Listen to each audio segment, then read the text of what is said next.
All right, let's keep learning about the history of type here with Clarendon. I don't know, how do I get to there? I'm in the wrong category and there's no audio. Oh, there we go. Just like music. I like how it shot me up really fast. Wait, but now I actually want to. How do I actually go to this chapter? Let's see what happens. Oh, I just quits. Okay.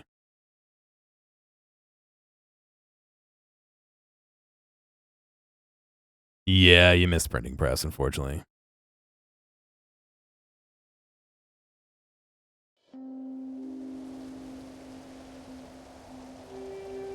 Here we go.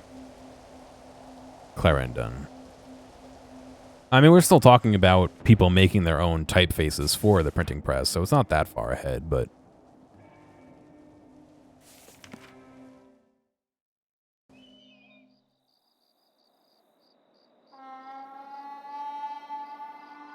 Oh, things are getting a little more challenging now to get in and out of here.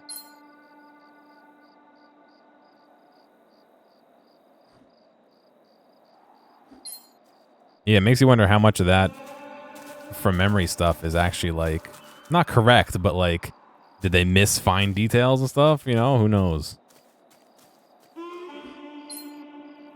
Let's see, where is our asterisk, though? So the way this works is you go through and collect all the letters of the font, but there's asterisks every once in a while that give you a whole bunch of historical information about the period.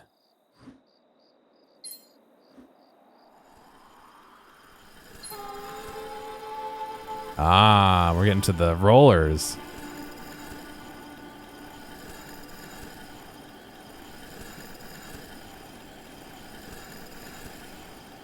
No, come on, I need it. There we go. Lithography. I believe that's some added their own personal interpretation. King James Bible. Yeah. The lithography. Of the many upheavals that the printing press will undergo in the 19th century, lithography is the first. Invented in 1789 by German actor and playwright Alois Scheinfelder as an inexpensive means of printing his own work, this technique is a transition between artisan printing and mechanized printing of the industrial era. Lithography uses an image coated with oil on the surface of a lithographic limestone plate. After being treated with a mixture of acid, gum arabic, and water, the oil attracts ink, and then the ink is transferred to blank paper, producing a printed page. Basically, the positive part of the image is water repelling the negative. Is water repelling. The positive part of the image is water repelling, and the negative is water retaining. This process is much more simple and less costly than printing characters with lead, as well as easily editable. Another advantage of lithography is that it leads to the reproduction of larger scale images and illustrations. Chromolithography is developed in 1837 using a separate stone for each color and brings the unprecedented development of multicolor reproductions. Yeah, we're getting there. Let me in. There's G. H. We gotta blow up. Bunk.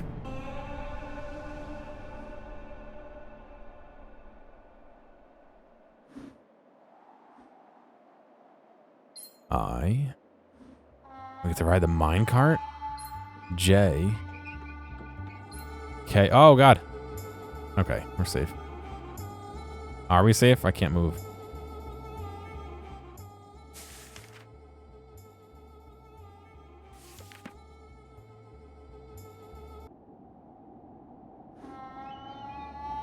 Do I have to control the cart by jumping?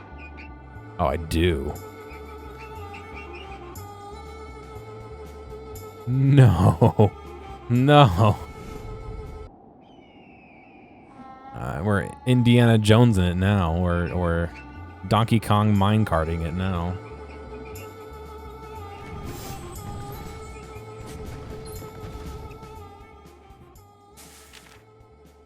William Caslon. In the 19th century, England dominates Europe due to its industrial power and maritime positioning.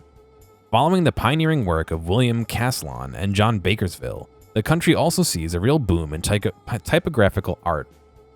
Robert Thorne, a silversmith, cartoonist, and engraver of London typefaces, takes over the printing shop of his master, Thomas Cottrell. Thorne relocates the workshop to Fan Street in 1794 and creates the Fan Street Foundry, which becomes renowned for quality fonts.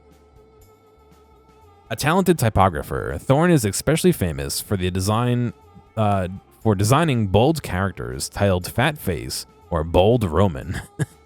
Fat Face. William Caslon IV, the great-grandson of the creator of Caslon, takes over his father's workshop and is equally involved in the evolution of typographic art.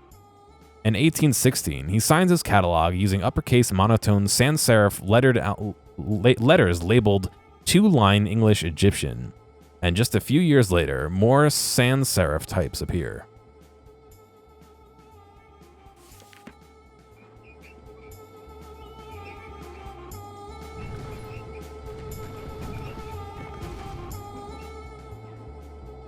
Ooh.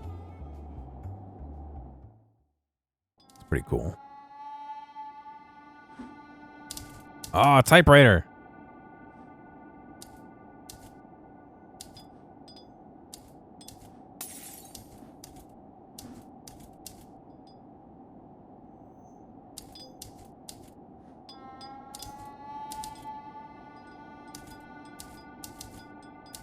No, you're going the wrong way. We need that to open up the door.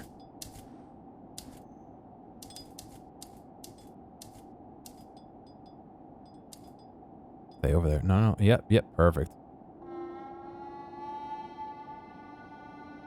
Who are we typing to? Chat. We're telling chat to get your typewriters out.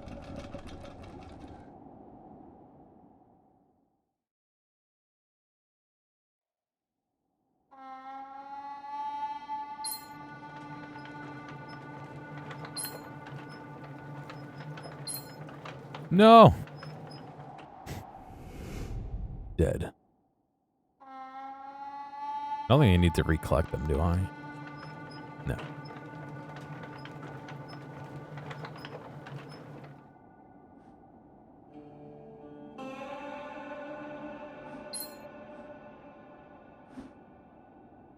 Wanted, dead or alive. Reward. Oh, shit. Good try, but nope.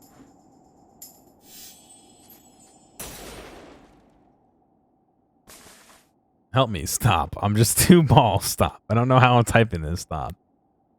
Poster offering a reward for the capture of the Dalton brothers. 1892. Reward, $15,000. What is that in today's money? Holy cow. Wanted, dead or alive. Notorious bad men, Dalton gang. Robert Emmett, is that Cratton?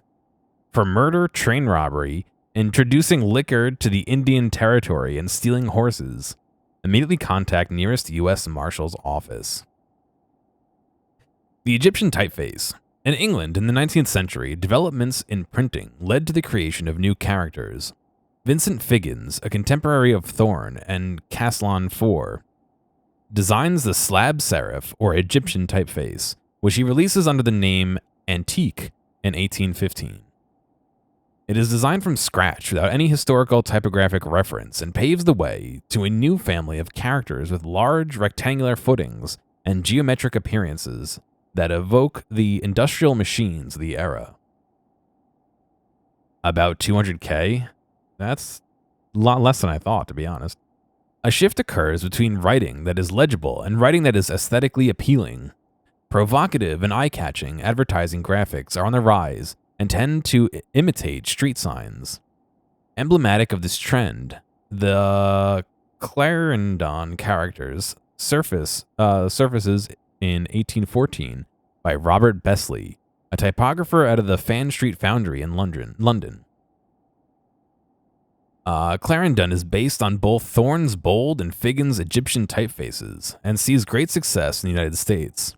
Often associated with the folklore of the Wild West and American Westerns, the font lends itself particularly well to posters, titling, and commercial texts, which partly explains its success. Must be these big letters, yeah.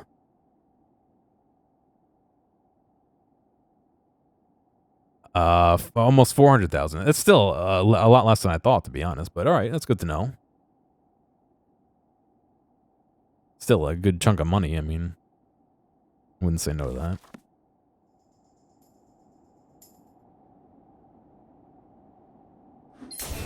What? I was nowhere near it.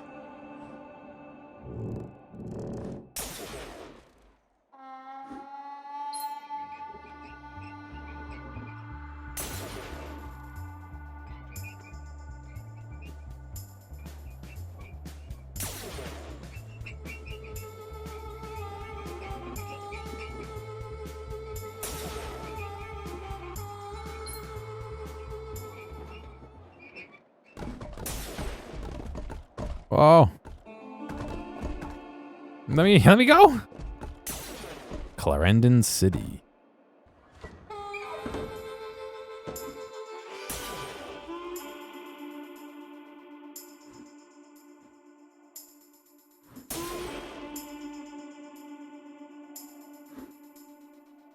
No, I gotta get the ampersand.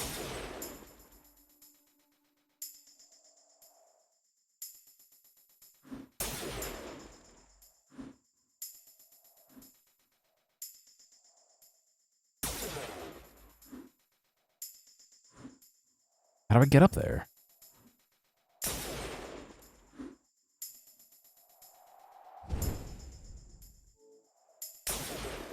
I mean, I'm not complaining. I figured it'd be more than that. You know what I mean?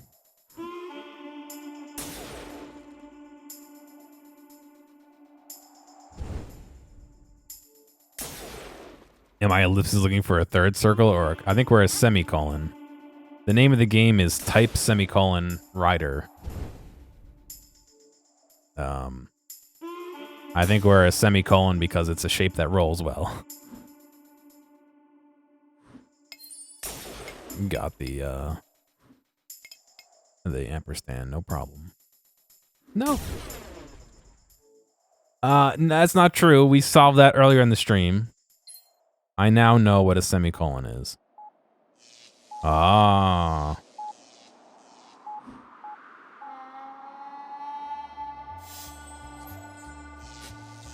The telegraph. What's going on, Fridge? I thought the colon had the tail. No. The telegraph, the discovery and utilization of new sources of energy, particularly energy, electricity, and steam, enable new technical developments during the 19th century, and writing subsequently takes on a new and unexpected form. Charles Wheatstone, a London physicist and inventor, develops a wire telegraph system using magnetic needles guided by an electric current to transmit messages. The first telegraph link between London and Birmingham starts in 1838. At the same time, in the United States, painter and sculptor Samuel Moores files a patent application for the electric telegraph. With the help of two partners, he perfects the device and manages to convince the U.S. Congress to fund the first telegraph line between Baltimore, Maryland, and Washington, D.C. in 1843. The transcription of each digit and letter of the alphabet in unique combinations of intermittent signals allows messages to be transmitted quickly over long distances. Moore's version of the telegraph is quickly adopted in the United States from the second half of the 19th century on, and serves to connect the vast territories of Western America to the industrial cities of the eastern coast. This remote transmission system opens a new era in communications and the gradual dematerialization of information that leads to the invention of the internet in the 20th century. You know what typefaces are. What does that mean? That's a break, no? I have no fucking clue. Wasn't that a thing for... Now I have to like search it up. Wasn't that a thing for typewriters? A vertical bar. Mathematics, computing, and typography. Yeah, I guess we're getting into that.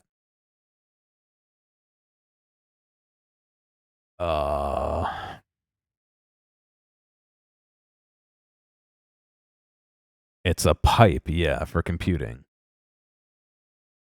Phonetics and orthography. Oh. Poetry notation, music scoring, and coding. The Wikipedia page just has so many things. Yeah, all right.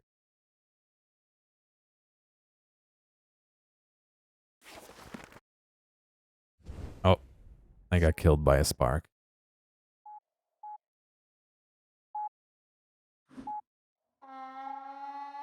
Whoa.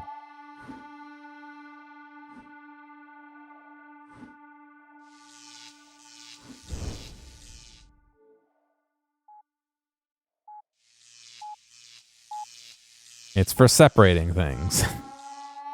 It goes between two things that need separating. No more, no less. That's it. I was on the way. I was not on the wire.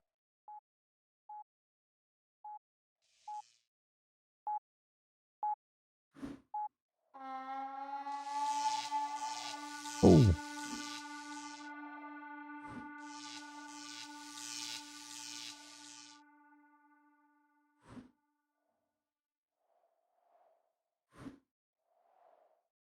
Well, we're almost there. No. We're almost there. No. You fucker.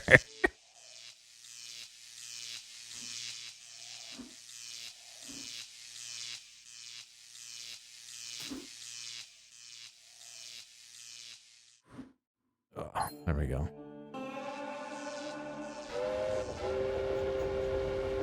Oh, train. Oh, hell yeah, dude. Go, I need the Y. Oh, no. No, why are we back in the electricity zone?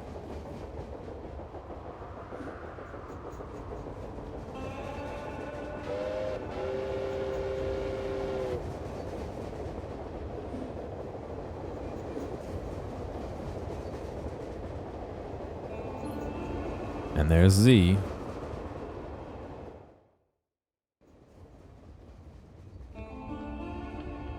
Linotype. Ah.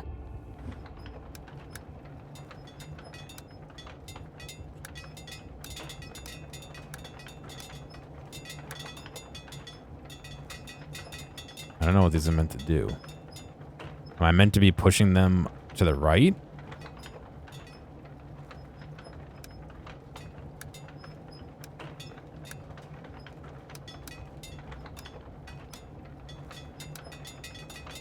Oh, yeah, look at that.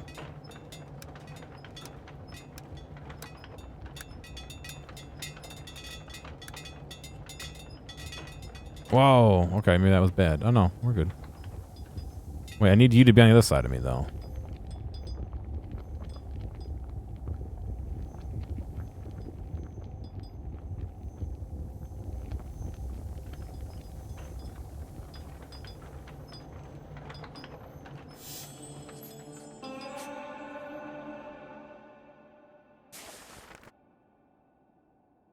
The linotype.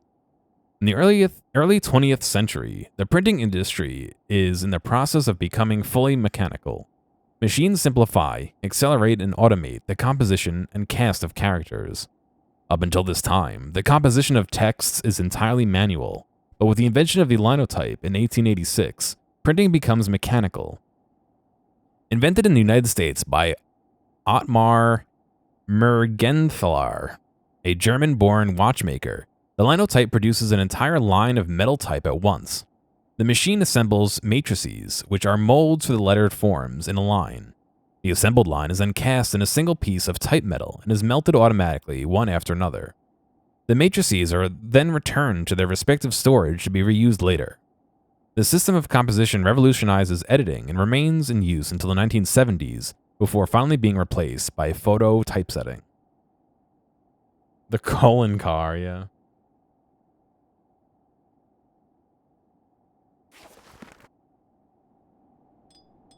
All right, that's the end of this chapter. You need to be in not the center white. There you go, buddy.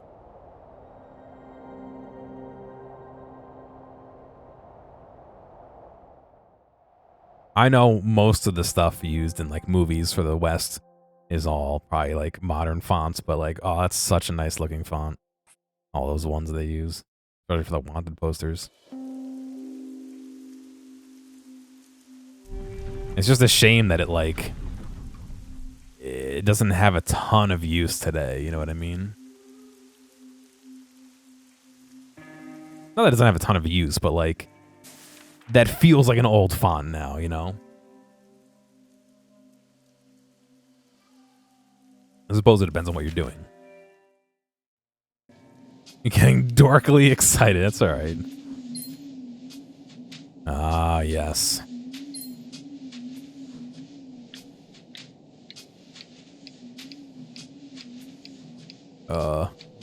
Wait, no.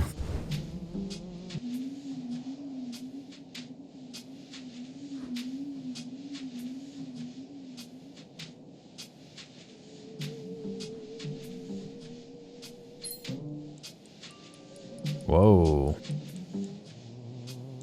Give me that, please.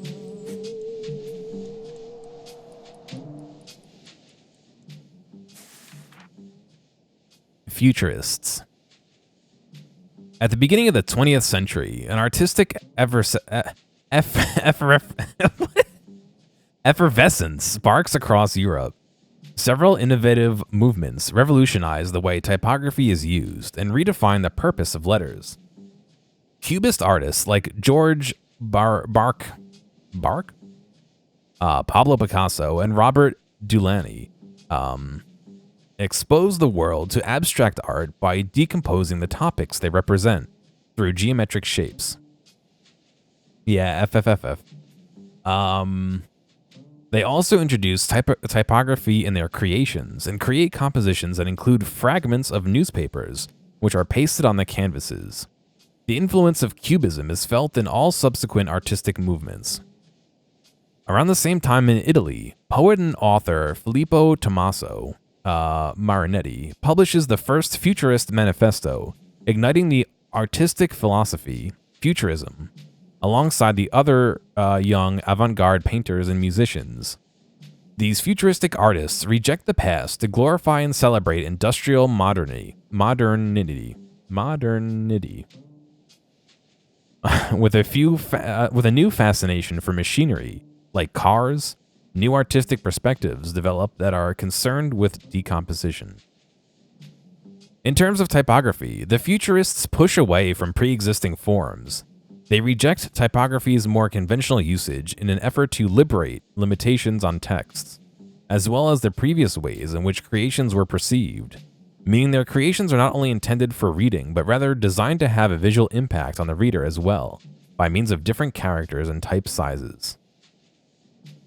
Filippo sounds like a Bug Snacks character. No, he's just Italian, yeah. There's G. I saw F, there's E.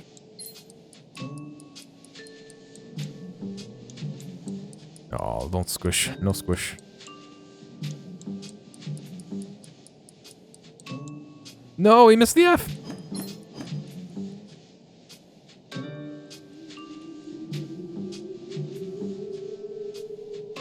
F.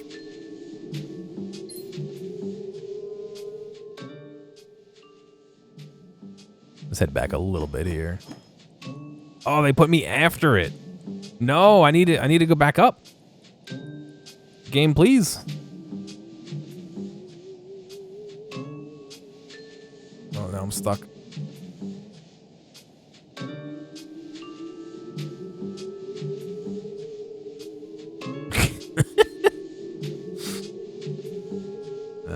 No comment on that one.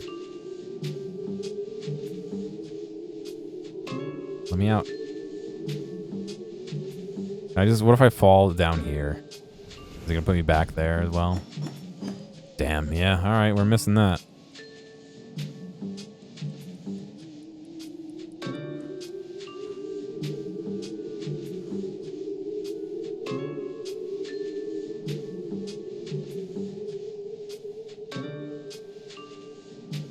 I mean, a fair trade-off potentially, but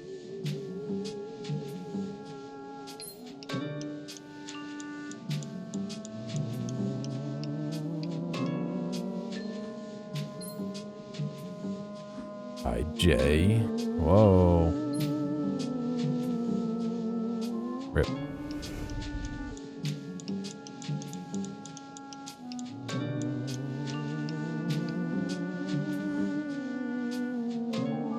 No, no.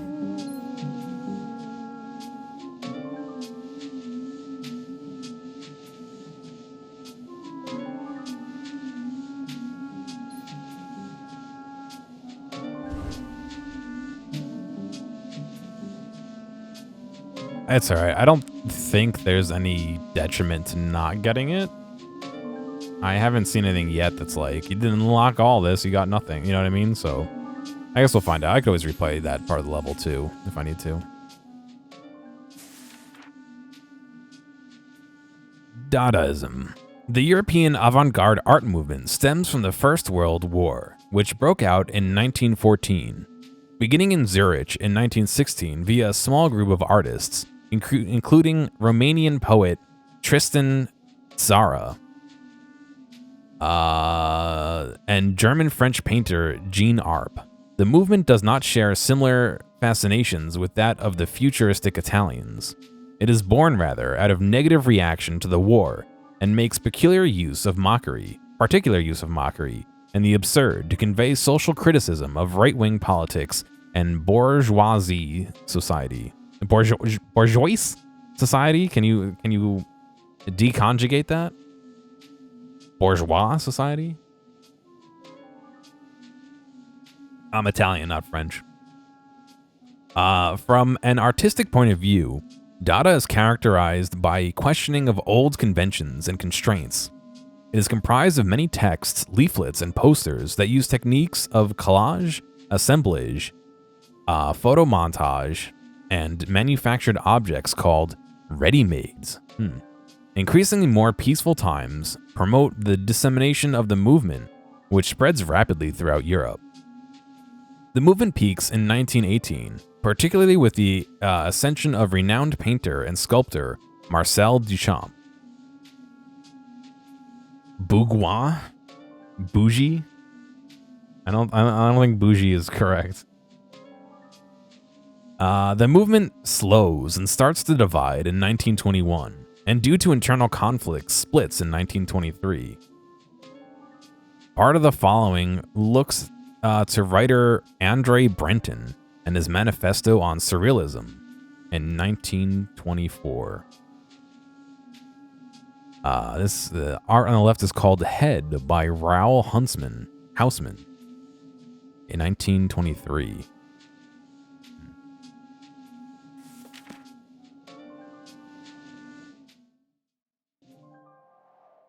I did not take art history. I did take music history. Oh. Cassandre. Although a trained painter, Adolphe Jean-Marie Moron, is known most for his commercial poster art and graphic design. From 1922 on, he signed his creations with the pseudonym Cassandre. Typography is central to Cassandre's creations, and he includes words with graphic elements as opposed to separating the text from illustration like most of his contemporaries. He eventually designs the letters that decorate his posters, while simultaneously paying homage to sans serif fonts without wheelbases. Upon meeting Charles Pinault, a silversmith at the time, Cassandre designs more characters for the Pinault foundry, the Beefer, 1929, Steel, 1935, and a character named after Pinault himself, 1937. See, it would be nice if they gave us little clips of those. I guess this is Beefer of those four they mentioned, or three they mentioned. Cassandre gradually abandons poster creation to devote himself to painting and creation of theatrical sets. but his very particular style, inspired by the work of Cubists and Futurists Italians, and characterized by geometric shapes to represent its subjects with a spectacular use of color, leaves a lasting mark on French graphic design.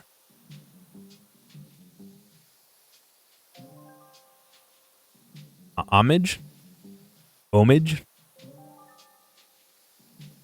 Cassandre is equally famous for his mastery of the airbrush. Invented in the United States at the end of the 19th century, the airbrush is a small compressed air gun about the size of a brush, which allows the user to apply a thin layer of color on any media. Using a trigger, the compressed air sprays the medium, ink or dye, onto the desired surface, achieving excellent accuracy, fine lines, and smooth blending. The airbrush becomes increasingly popular in the 1920s. I've used an airbrush before.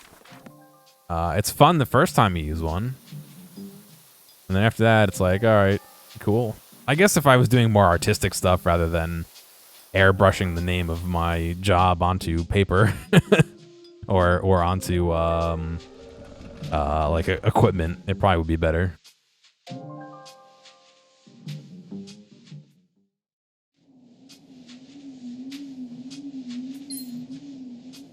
Whoa. We're getting into the propaganda, or I'm not sure. I guess we'll find out in a second when we find our asterisk. Oh, I know how we're supposed to do that. Got him. Russian constructivism. Okay, so maybe not propaganda. In Russia, under the influence of Ukrainian artist Vladimir Tatlin and Russian artist Alexandre Rodchenko, the constructivist movement is fueled during a revolutionary period in 1917. This movement, which refuses to reproduce old forms, aspires to create new art based on machine aesthetic. Supporters of the style develop an industrial angular style of work that relies on geometrical construction and shapes like circles, rectangles, and straight lines. For Tatlin and his comrades, art is in the service of the people and must therefore convey communist power. Some constructivists, undoubtedly influenced by Malvich's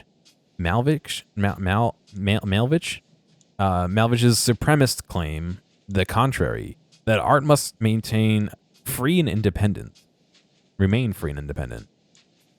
In 1921, a divide arises between the majority of productivists and the constructivists with regards to the spiritual aspect of art.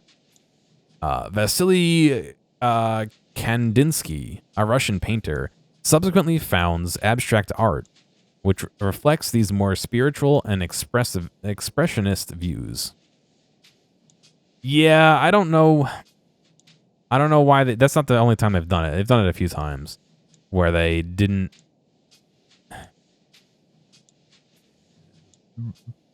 break the line here and just have blank space. You know what I mean? I don't know. That's a stylistic choice, I guess, but oops.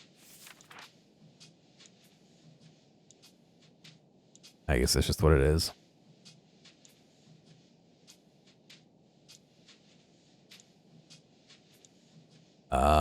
In 1921, a divide arises between the majority of the painter subsequently founds abstract art, which reflects more spiritual and expressionist views. Among the other artistic mediums, the constructivists leave a lasting mark on poster art. The combined use of color and photography, in addition to the placement and juxtaposition of font, secured the actors of this movement as the masterpieces makers of modern print. They also stand out due to their geometric composition, which often align according to a diagonal axis. As a tool of propaganda, their circulation saw as many as 20,000 copies.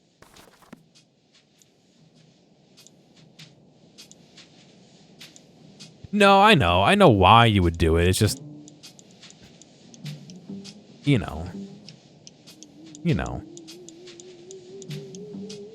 how it be.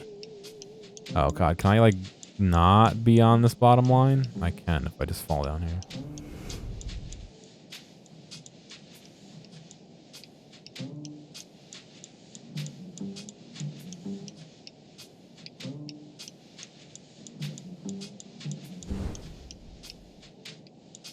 I have a guess as to what those are, but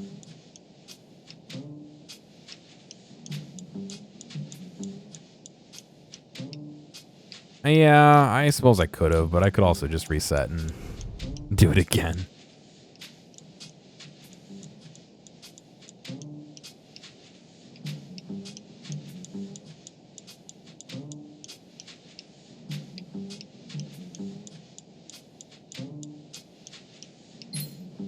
Got him.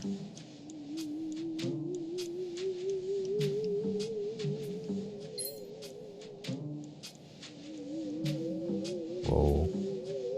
Whoa, cues, no.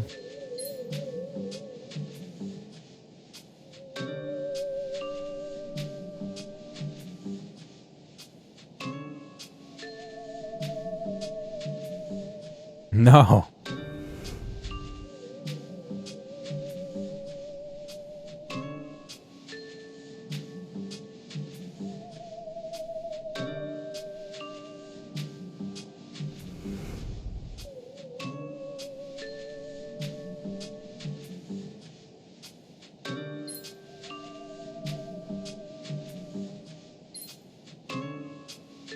Oh, am I going up or am I staying down? Damn it. I'm going up, I guess.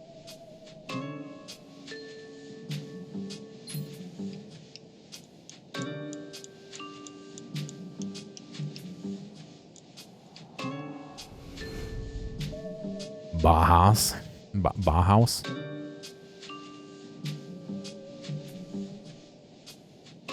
What's left this way? Ah, the ampersand. The C. We missed F, but we found the ampersand. All is correct in the world.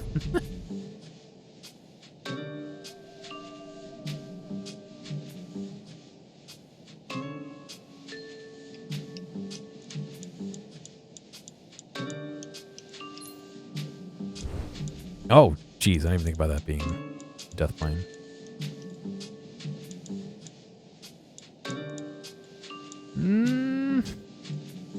It's trying to push me into it.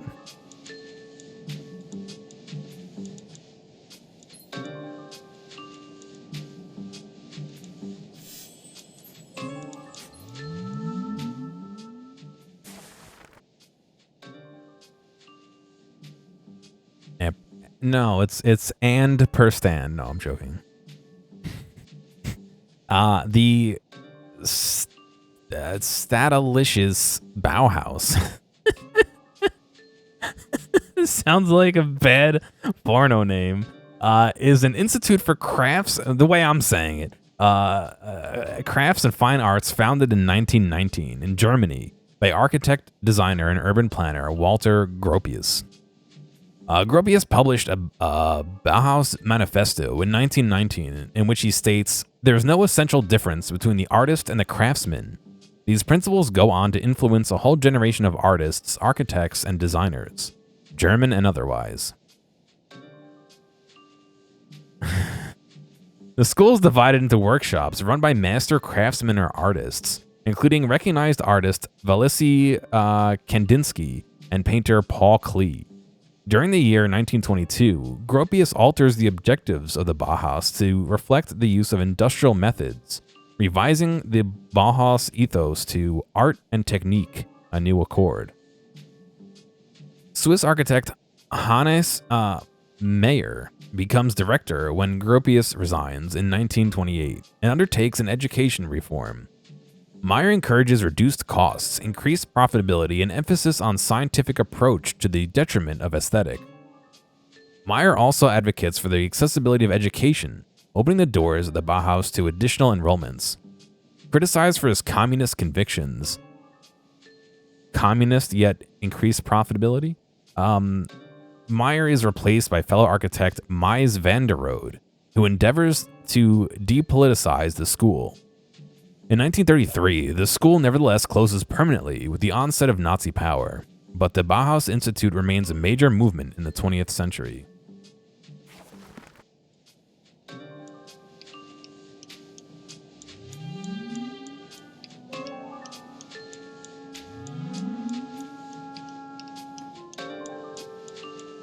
And there's Z. Oh, we're getting chopped up.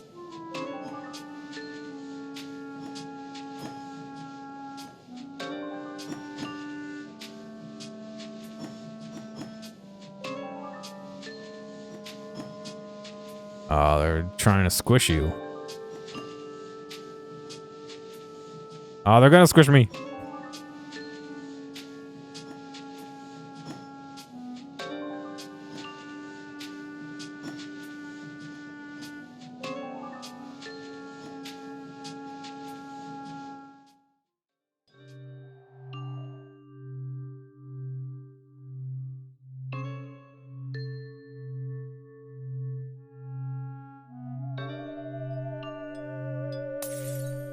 Oh.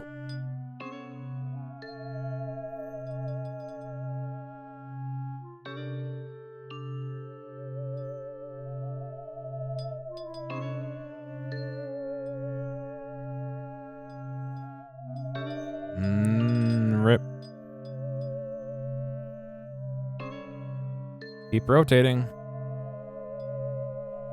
Don't rotate the A, just the R, please. Whoa. Oh, for fuck's sake.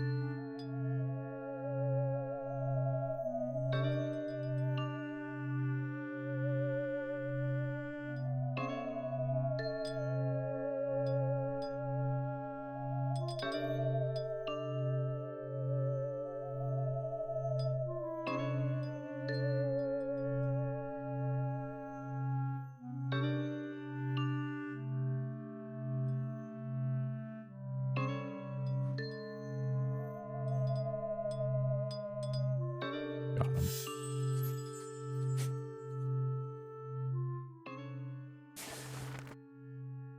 We'll find out in a second, Fridge. The Bauhaus movement arouses the interest of a new generation of typographers. German typographer and carver Jan Schrieshold discovers the Bauhaus in 1923 and takes to it immediately. Adopting the principle of form must follow function, he becomes a pioneer of new typography. Schrieshold publishes Elementary Typography in 1925 and becomes the official typographer of the Bauhaus. Oh, refusing fancy or unnecessary elements, Schrieshold favors the sans serif typefaces and advocates asymmetric layouts, which are more aesthetically attractive and stand out from the advertising posters of the time. In 1927, German writer and designer Paul Renner, who is closely tied to the Bauhaus, creates the font Futura. Although initially trained in architecture and paint, he wishes to apply modernist principles to typefaces, which explains his rounded and minimalist font design. For avant-garde typographers, the goal is to create characters free of national connotations. Futura is developed on behalf of the Bauer Foundry, and the design is based on geometric shapes and without the wheelbases, which is seen as unnecessary ornamentation.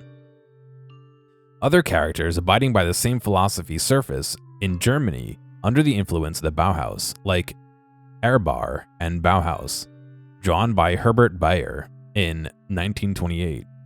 Above all, modern types are recognized for their simplicity and readability. Drawings of the font Futura by Paul Renner, 1928.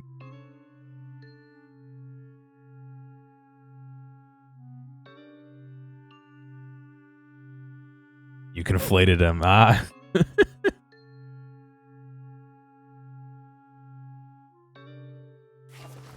Banned for 6 months. Okay, I can't go where I need to go with this on. There we go.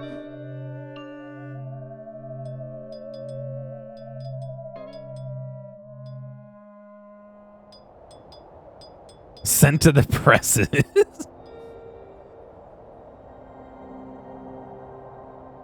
All right, that was Futura. What's going on, Masaka? So this is a game exploring the history of a kind of written medium. I mean, we go back from like cave paintings and cuneiform and Gothic texts to the printing press to lithography to what we're getting towards is more modern type fonts and typefaces. I guess fonts we haven't really gotten to typefaces yet.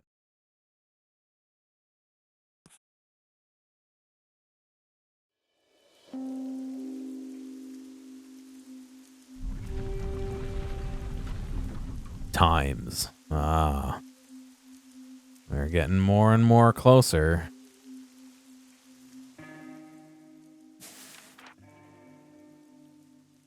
Boo! Oh no, what do you mean? Once you study fonts, you can't help but see it everywhere. You know what? I enjoy looking at them. I find it very, very hard to select one. I'll be honest and say I've been looking for... I don't even know what, like a brand font for me, if you will. And I cannot find one that I like that goes with the logo, not that logo. This logo. I can't seem to find one that I like. No, I know, but I don't want to like... I have a bad habit of being like, oh, you're an artist. Can you draw something for me? And I don't want to do that to people because A, that's time and money for them. And B, like, that's a little bit rude. Like, you know what I mean?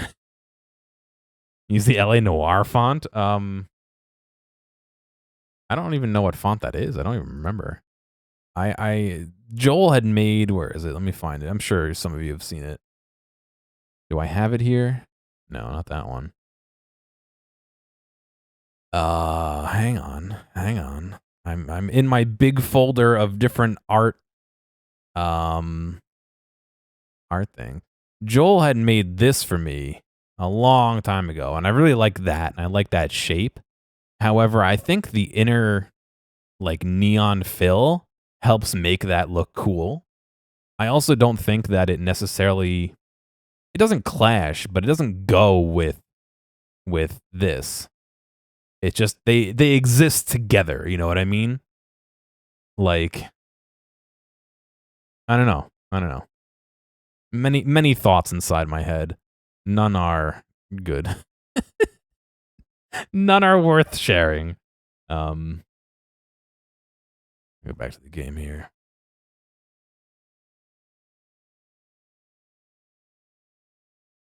I mean, I do want my stuff taken sort of seriously. I have an Adobe account through work, yes. I do want my stuff taken somewhat seriously. Obviously, I poke fun at myself and have fun on stream. However, you know, I don't want to like make my font to be Comic Sans. You know what I mean? Times. We're getting into gears and or revolver barrels. I'm assuming it's the the former. Oh, that would be very nice. Thank you.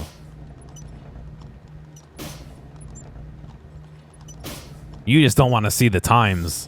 I get it.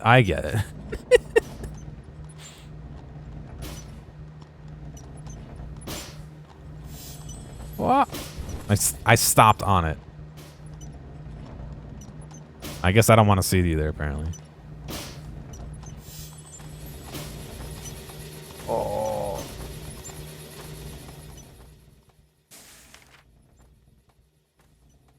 Thibaudot's classification.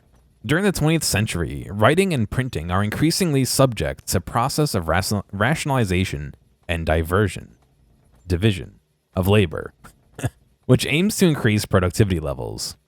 The typographical classification system, designed by Francis Thibaudot and detailed in his Manual of Typography in 1924, is representative of this trend. In an effort to create some order amongst the various variations of types, Thibaudot proposes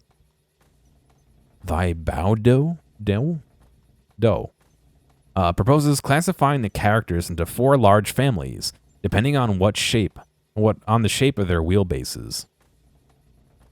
The Elzevers category contains typefaces with triangular serifs, such as Garamond and Times.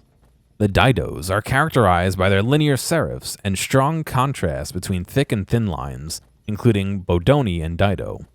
The Egyptian classification corresponds to slab serif typefaces such as Clarendon and Rockwell, and fonts without wheelbases or a sans serif like Futura and Universe fall under antiques.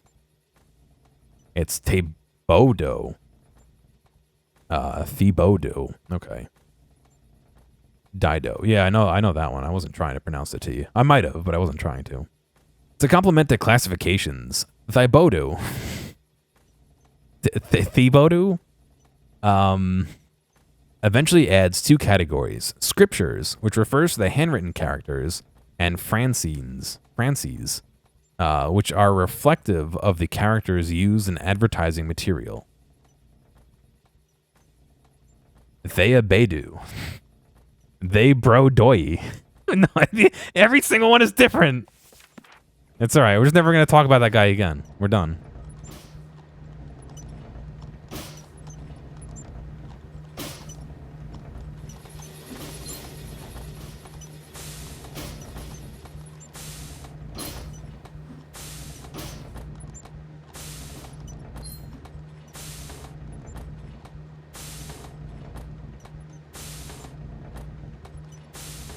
No.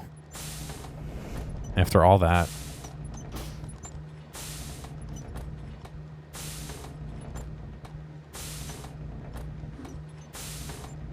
No.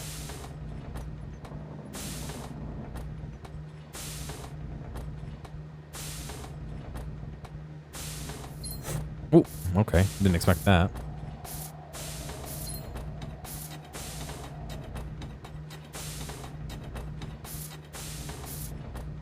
There's the ampersand. Ah, we're starting to get industrial up in here now, though. I can hear the gears whirring.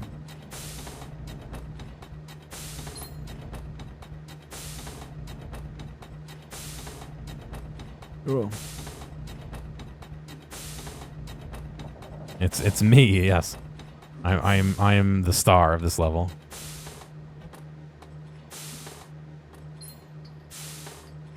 Whoa. Whoa. Gill Sans. Drawings of the font Gill Sans by Eric Gill, 1928. In England, graphic artist and sculptor Eric Gill is distinguished by his creation of several new characters. Although a trained architect, he also studied calligraphy at the Central School of Arts and Crafts under the eye of Edward Johnson. In 1903, he abandons architecture to dedicate himself to calligraphy and sculpture. During this period, older characters like Caslon, Bakersville, and Bodoni are gradually adapted for printing on linotype and monotype machines. Eric Gill goes on to design many fonts, which he carries out at the request of Stanley Morrison at Monotype Corporation, a prominent type of foundry to this day. In 1928, Gill creates a font without wheelbases that adopts his name. It is designed based on a typeface called Underground, which Edward Johnson had created in 1916 for the London Underground. Simple and readable, the Gill sans type is very popular in English and becomes one of the most prevalent sans serif in the world. Gill continues his work until his death in 1940, including the design of a font that is dedicated to one of his daughters and marketed by Monotype in 1937. You use Gill sans quite a bit. All right. Good to know he's still getting some use today.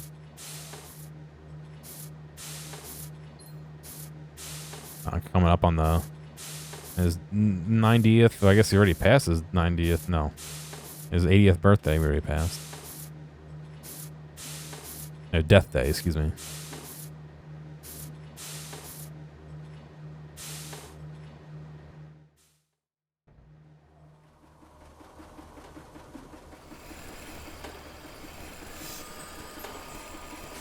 Offset printing. Ah, classic. Stemming from a technique used in Europe since the late 1870s for printing on tin, offset printing on paper is an improvement on lithography. lithography. Invented by Ira Washington in 1903. This printing method uses a bendable plate instead of limestone that is adapted to a cylinder. The ink image is offset from the plate on a smooth, rubbery blanket-like material and then imposed on the printing surface. Thanks to monochrome printing, any color can be reproduced by applying layers of 3 basic colors, cyan, magenta, and yellow, followed by a layer of black. The absence of color, on the other hand, produces white, while layering the 3 colors results in black.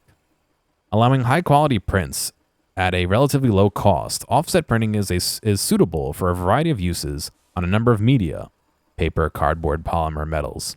Its use spreads rapidly, and offset printing remains even today the common method for printing. Am I an Oxford comma enjoyer? Much like the colon and semicolon, I don't know what differentiates an Oxford comma from a regular comma. Listen, I have a writing disorder. The best, yeah, you should be happy I'm reading and you can at least sort of understand me.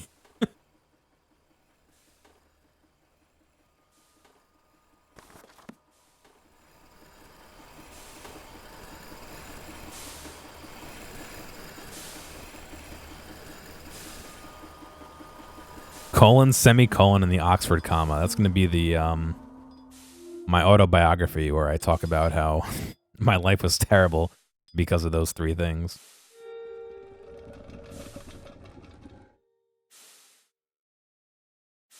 The second comma in the sentence is the Oxford comma. Then yes, I use that a lot. I feel like it helps me clarify what I'm saying sometimes, or writing.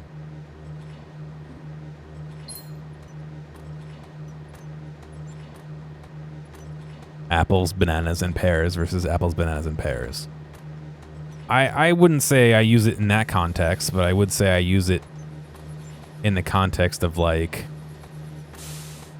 how do I explain it? I'd have to write something that uses it. I missed a letter. Gosh dang it.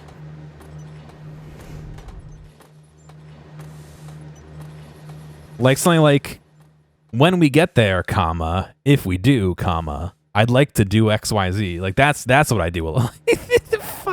It has to try and preserve your speed during pauses. There's no way it doesn't. Apparently it doesn't get rid of the books either, which is hilarious. We're gonna cause a book pileup.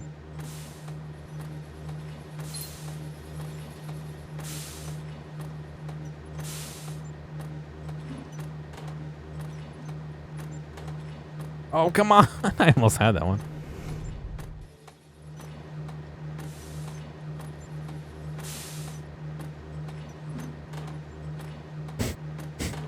Don't think I was supposed to send that book over here.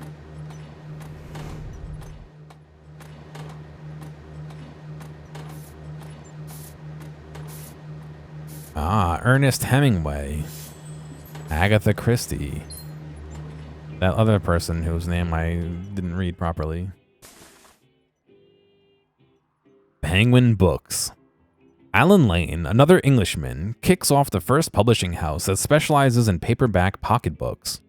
The editor, who began his career working for Bodley Head, the publishing house of his uncle, John Lane, sets out to create his own publishing house and founds Penguin Books in 1935. Penguin successfully reissues books, but also offers new titles at an inexpensive rate.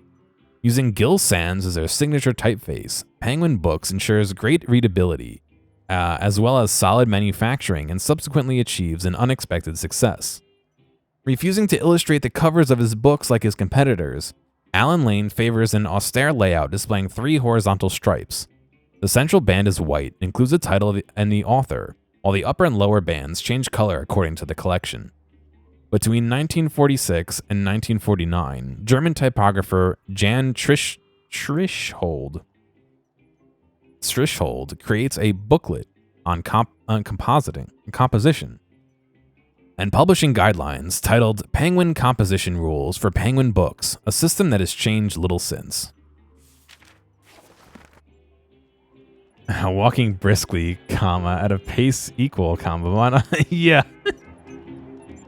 Yes, that is how I use my commas. Just as many as I can in a sentence.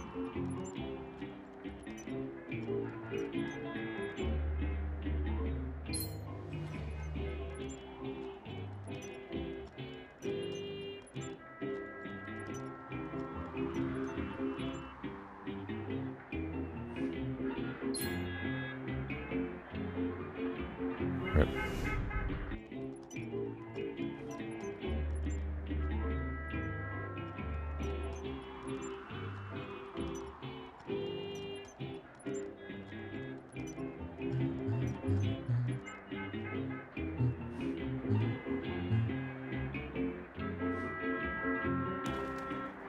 The Broadway.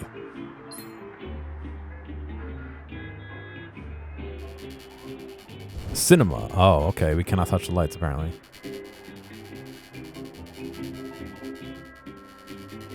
Oh, it just starts over.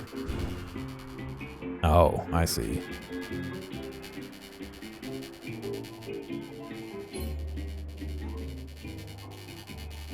No. I need to get that V, buddy.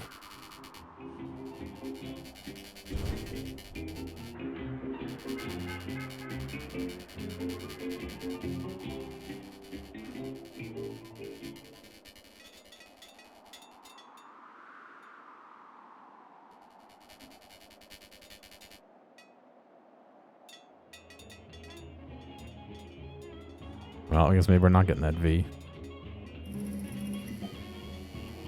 Get off of me.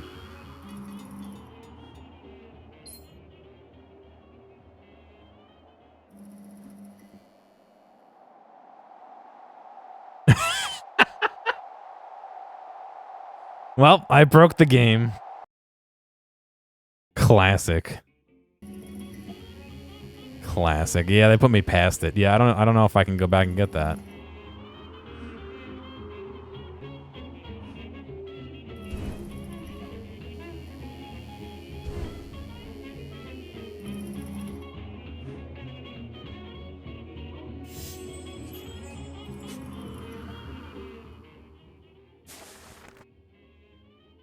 The birth of cinema.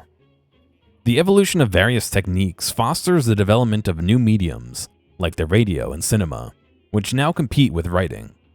The cinema, which is silent until the 1930s, made great use of typography. Dialogue on the screen is interspersed with scenes.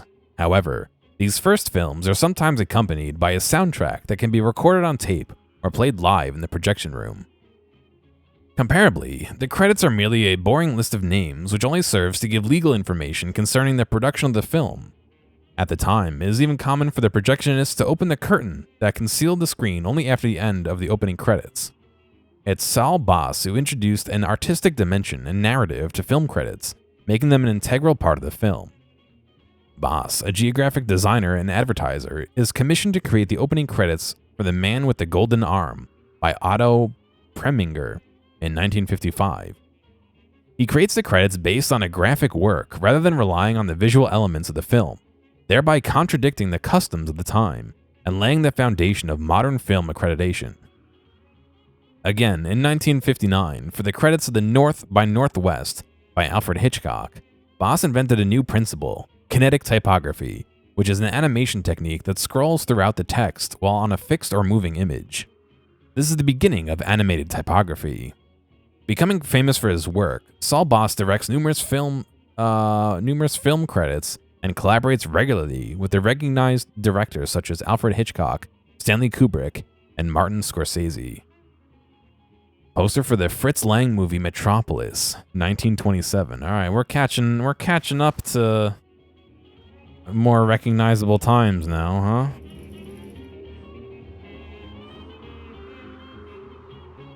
Why is that partially broken down there?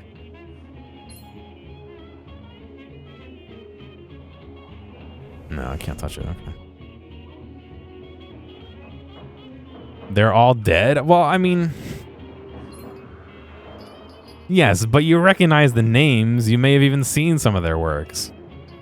Whereas, you talk about, Johannes Guten something, you're like, all right, maybe I've seen a font they made. Maybe I haven't. Who knows? Like, is Johannes Gu something even a name? Like, I could have made that up. Times New Roman.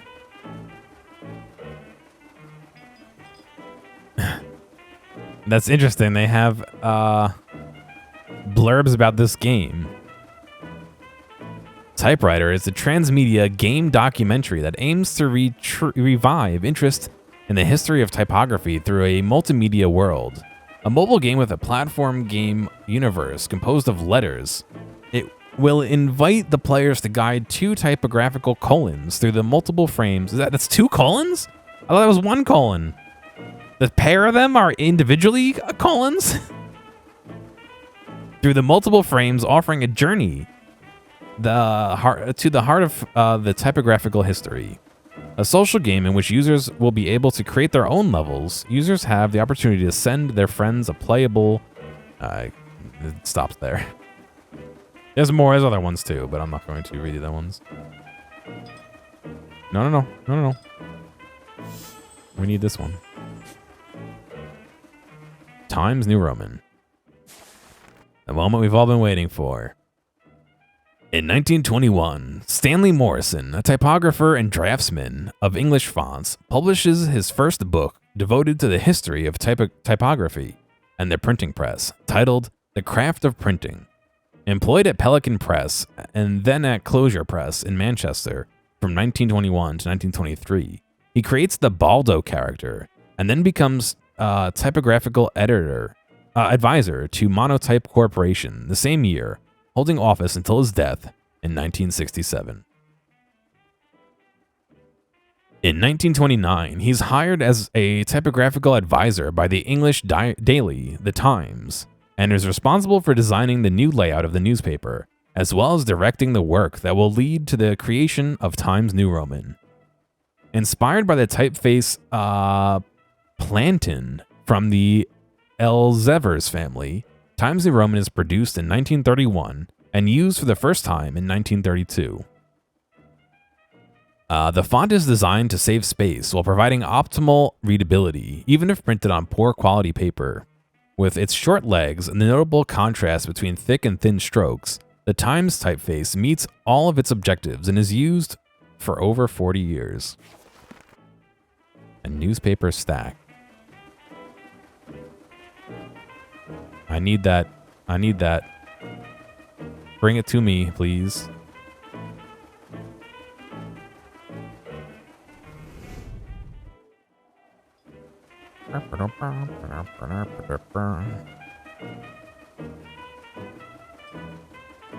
No, wait.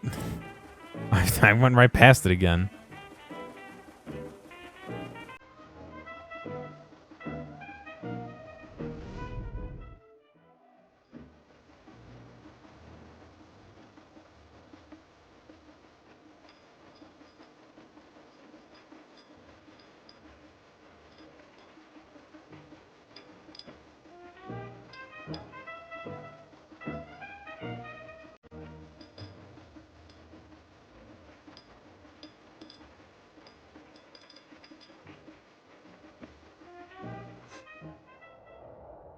Oh, does that just bring us back to the top? I think it does. I think if we miss it, it brings us back up. All right, that would have been good to know a few minutes ago.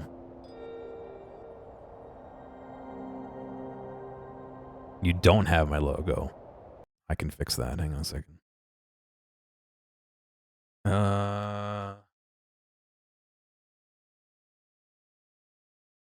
That's an easy fix.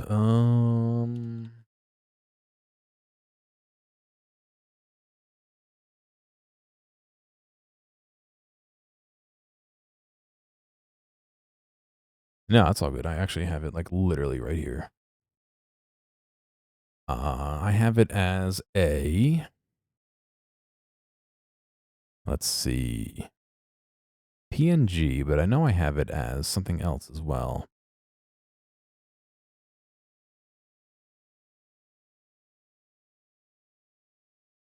I need to organize my folder apparently.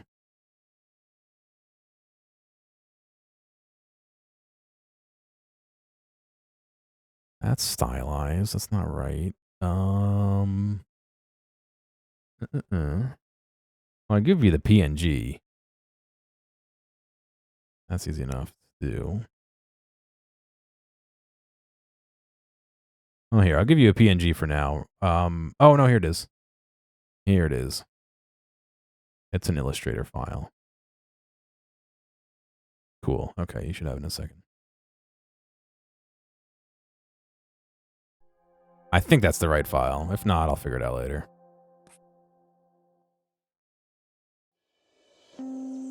Oh, please. I've interrupted playing games for far less.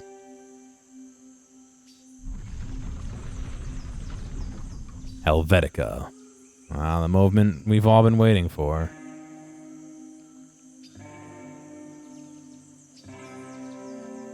I think there's this and one more after this? Yeah.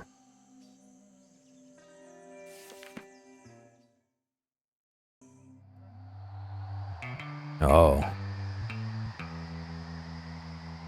It's very red here.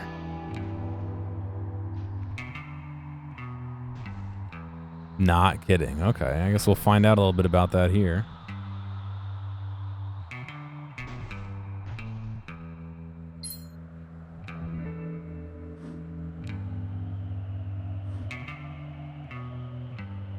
Oh, what is up here? Nothing, apparently. I'm assuming it's not controversy over the font itself, but probably how it's made or some kind of rights thing.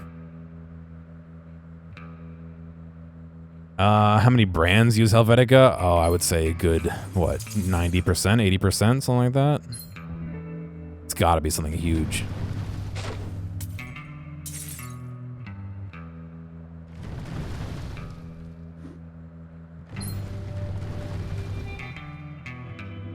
Really? People hate the font itself. Okay, well.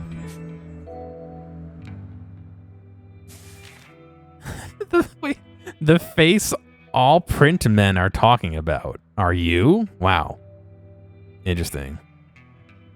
Advertising.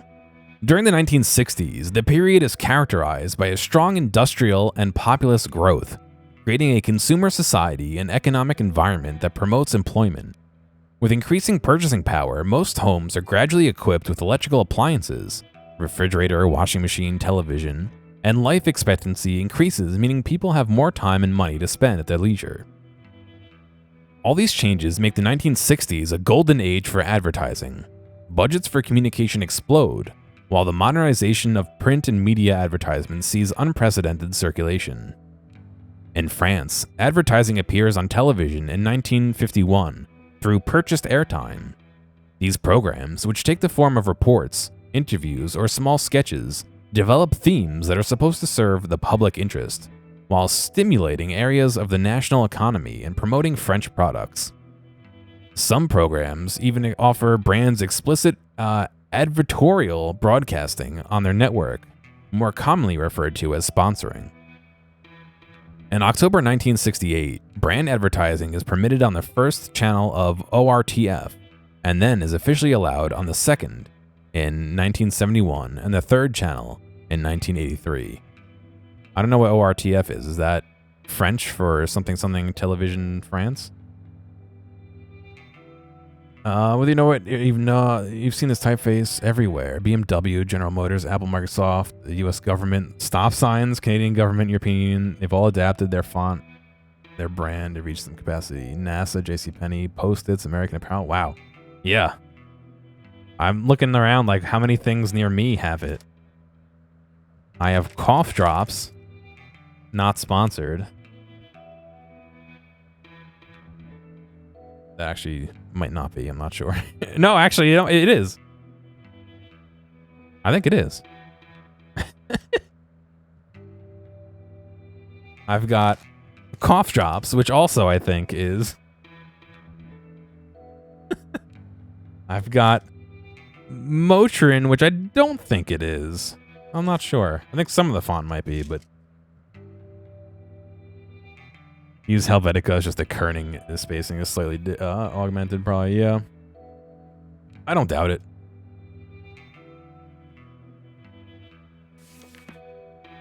don't doubt it.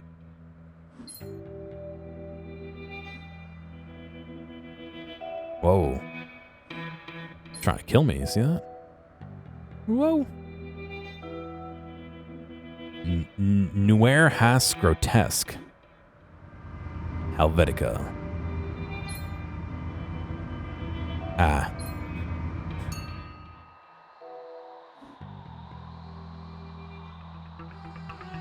Humanity hates ads so much. We're talking about it. Taking it out on the font too.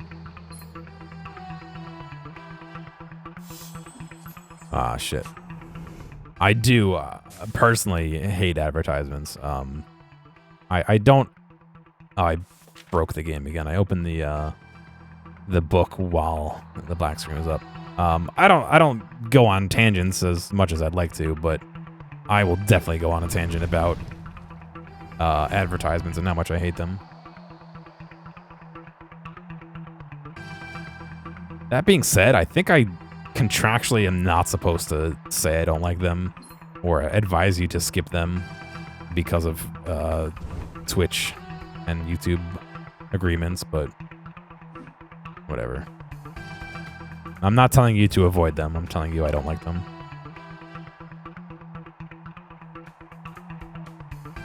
Ah.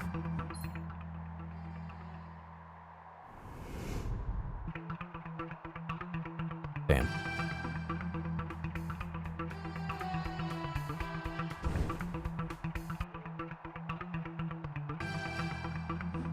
I'm being taunted by this guitar rift. Rift. Oh my god. Yeah. So maybe I wasn't far off when I said 80 or 90%.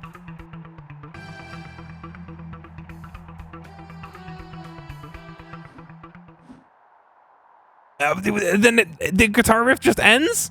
Riff just ends. I don't know why I keep saying rift.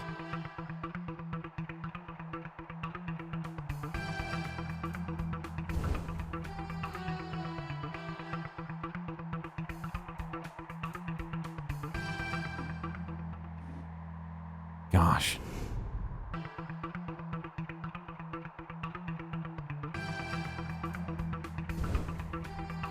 I can't publicly speak on YouTube's advertising. I don't believe.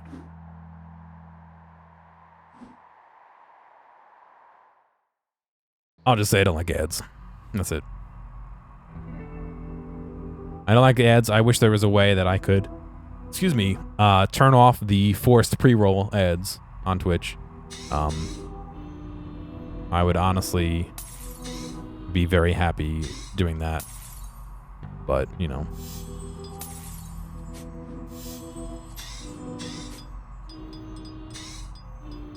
Oh, God.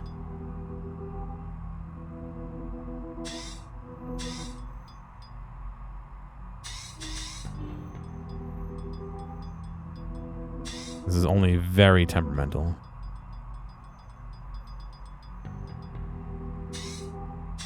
Oh!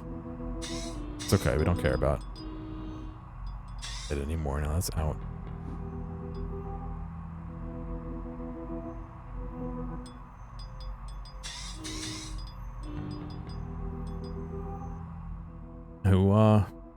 Who's this?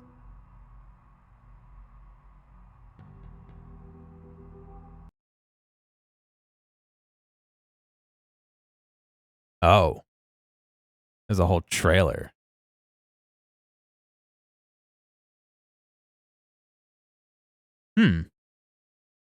Yeah, it is pretty interesting. I just skimmed through it really quick. The music's probably not going to be working for a second here, but... Yeah, it's weird. Like, that it could be so prevalent, but... It is a fairly readable font, I would say.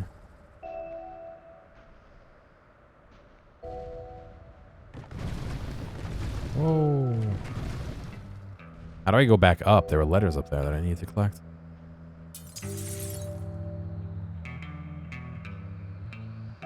Is that a letter I think I need?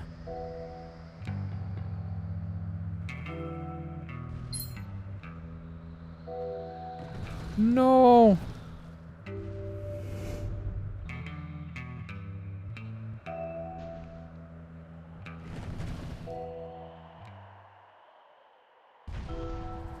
Oh. I could have survived that. Hang on a second.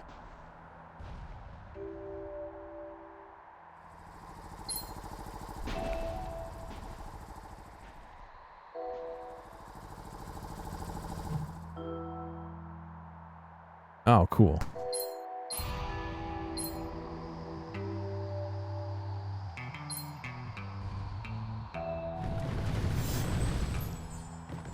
No.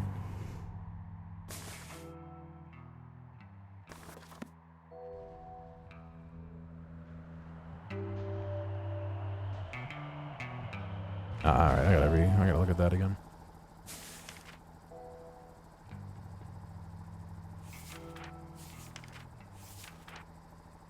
Oh, we skipped some. Right. Okay. Well, let's make sure we read these. What they could have done to incentivize people. Oh, yeah. No, I agree. Definitely agree. Photo typesetting. In the aftermath of the Second World War, photography begins to replace lead in technical typesetting. Linotype and monotype machines are adapted by replacing the lead character casts with photographic arrays. Traditional mobile characters are forgotten in favor of black discs with tiny windows arranged in concentric circles with different characters in each window. Light is projected through the film negative image, and then the film is processed to produce the final shot. A second generation of photo typesetters follows suit, using electronic technology, leaving lead completely behind. Due to this major technical shift, many of the older characters have to be redrawn. Now, texts are entered onto keyboard, and then a computer automatically calculates to determine the spacing between each character. The system makes it possible to print much faster and at reduced costs, thereby rapidly replacing the old linotype and monotype machines until the 1980s, when modern composition and printing techniques are introduced. Only had red because of Cobra Kai. Yeah. Transferable lettering. Transferable lettering is done using transparent sheets with a large array of typefaces, sizes, symbols, and styles. The characters are printed on the clear sheets, which makes it easy to position the letter and trace it on in the desired place. The letters are transferred one by one, however, which makes it a time-consuming endeavor. This method, although often used for typographical characters, is also used for decorative patterns, designs, or frames. Companies marketing transferable lettering like Lectraset or Mechanorama provide a classic, modern, new, and even unusual fonts. Between 1970 and 1980, despite the rapid spread of offset printing, graphic designers and printers are still limited in their choice of fonts available on photo typesetting machines. Thanks to the relative simplicity and wide variety of characters available with transferable lettering, it allows unlimited possibilities in terms of composition.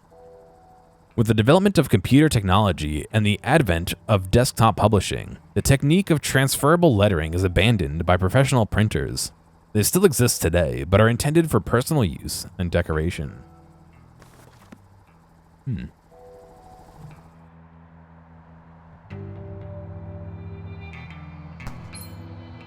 Are we?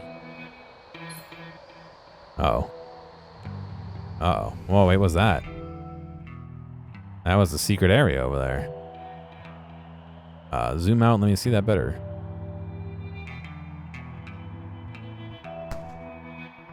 Oh, the ampersand. Nice. I got a little bonus guitar riff for doing that. Hey, thank you, Rev.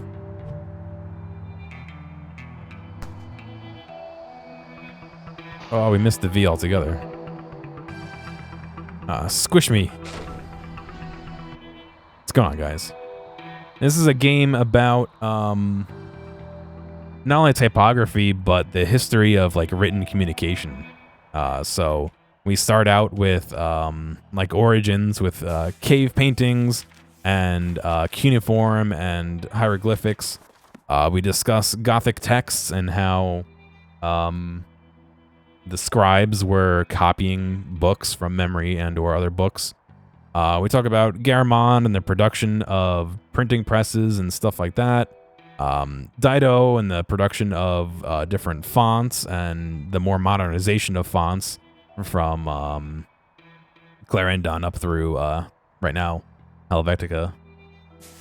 So interesting. It's just, you know, you are a semicolon? No, a colon traveling through the world, collecting letters and learning about different types of historical information about fonts and typesets and written communication and dying. Right, we're 2 colons, right. I don't know if that's true. And we're also falling.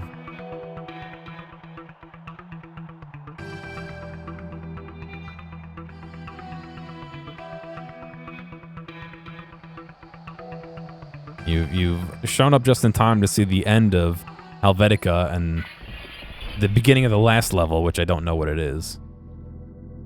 Whoa. Whoa, we're getting into some trippier stuff here.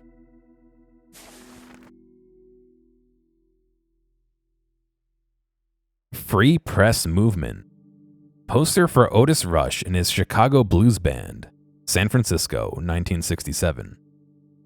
The counterculture years, a period between 1960 and 1970, reject war and denounce the consumerism, which has an effect on typographic practices. Helvetica and sans serif are denounced as symbols of conformity and the standardization of Western society. The availability of transferable lettering allows even greater access to quality printing techniques, and independent publications increasingly surface throughout the United States.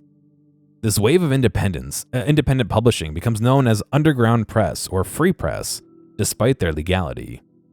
Typically, amateur by comparison, the texts that are produced are on the margins of society and reflect the concerns of the youth, who are influenced by the hippie and progressive political movements of the time, such as the civil rights movement, anti-war ideologies, and the feminist and gay rights movements. Wishing to form a close-knit community, members of the Free Press movement found the Underground Press Syndicate in 1966, a network of content exchange that is still active. That is active until 1973, allowing members to freely reuse newspaper and magazine articles published by any of the publications that are also part of the network. Among the members, the Village Voice in New York and the Freep in Los Angeles are the most representative.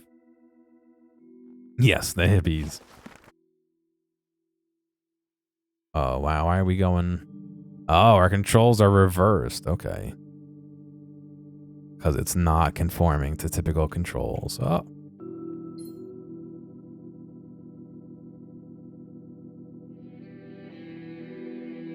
And there's Z.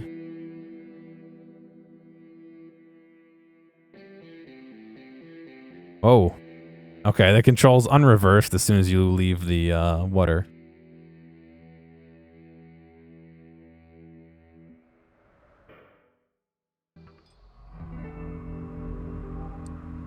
Whoa.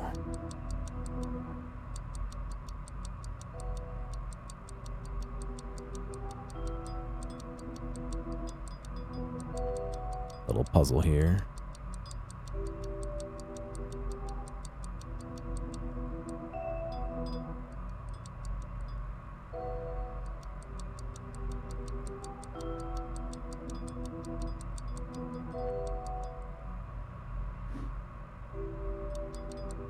No, give me... There we go. Let's see. Vox classification. In the 1952, Maximilian Vox invents the Vox atypical typal classification that is used to classify fonts into 10 large. I feel like these sentences are not full. It is adopted by the International Typographical Association, atypal, in 1962 and is still used today. This classification system is based on a number of criteria: thick and thin strokes, shape, forms of serif, tilt, height, stroke axis, and groups fonts into categories, often linked to specific periods. Oh god, I can't talk. The categories include humanist, consisting of the first Roman typefaces, designed in the 15th century by Venetian printers, inspired by the humanist works of the time. These types are characterized by their roundness, their thick and short wheelbase, and their low contrast between thick and thin strokes. The second category, called Gerald, is a contradiction to the names of Claude Garamond and Aldus, the forefathers of this particular style. Contraction, not contradiction. Geralds are more readable than humanist and are often have more contrast between thick and thin strokes. The fonts that fall in between the classics and the modern are categorized as transitional or realist. These types have even more pronounced thick and thin strokes, and the weight is distributed along a vertical axis contrast. Together, these three categories make up the classics. The Didones align with Dido, Thibaudot's classification system. The title is formed from the contraction of Dido and Bodoni. Oh, so Didoni, I see. These fonts are recognizable by their vertical form, their hairline serifs, and their strong contrast between full and connecting strokes. The slab serifs, which correspond to Thibaudot's Egyptian classification, gather triangular serif fonts with low contrast between thick and thin strokes that are characteristic early 19th century English typefaces. Lineals combine all typefaces without serifs, called sans serifs, which is deemed the antiques by Thibaudot. These three groups are known as moderns. Finally, calligraphic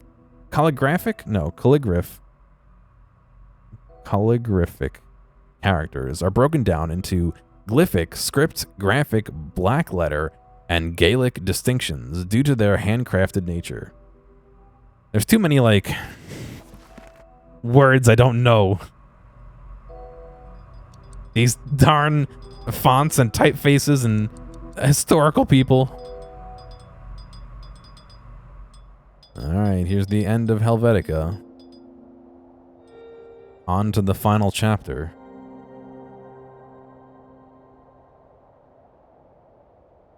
This pack of games is like 10 games long, and I've spent over 3 hours on the first game.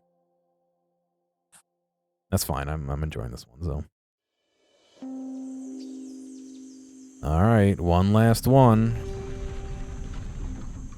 Pixel. Ah.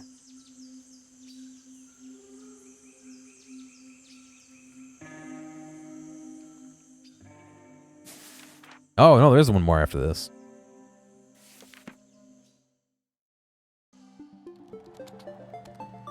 Wow.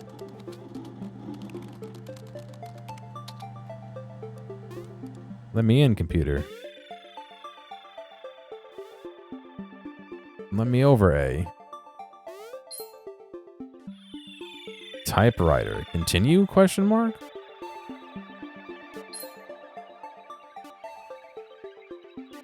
I'm sure that's death. Oh.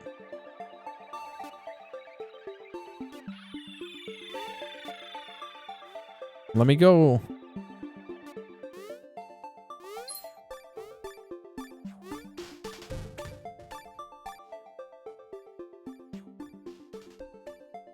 I like how the coding in the background is in French. I mean, it's a French developer, so I believe.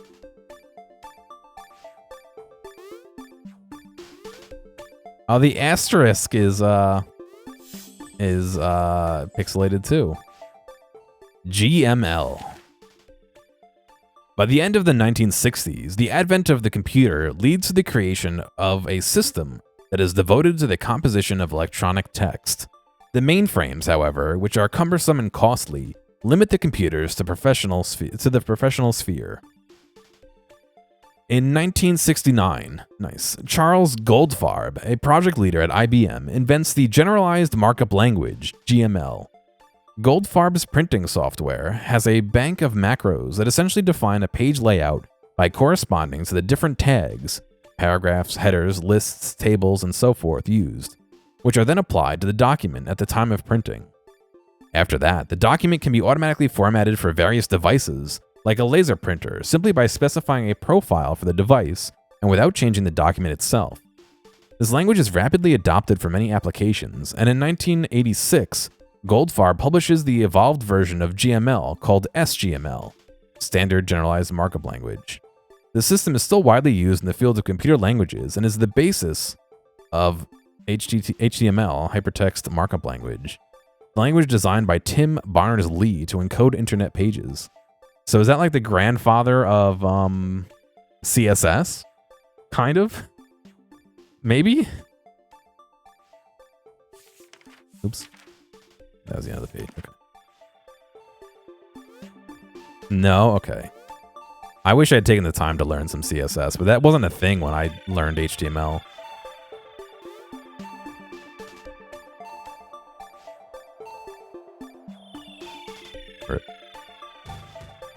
Don't I work with computers? I do work with computers. But the amount of web pages I make is fairly low. I want to say in the last 10 years, I've made maybe 5 or 6.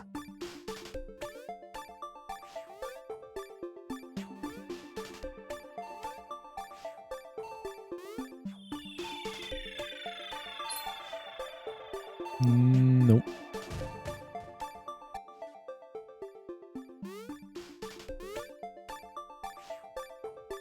Back in high school, I made web pages for a company I was working at. I didn't know how good I had it. Oh my god. I got paid 50 cents for every website I made. Every page of the website I made.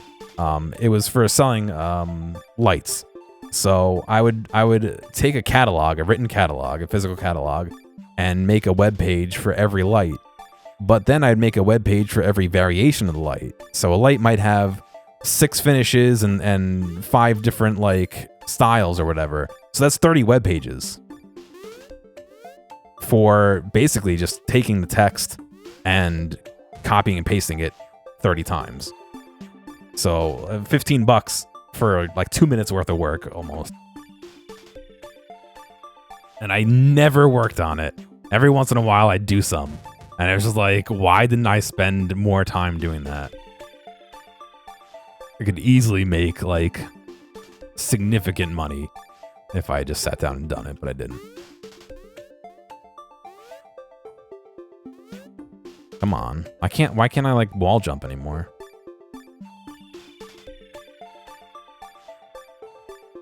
That was using Dreamweaver. I don't even know if that's still around. I think it is.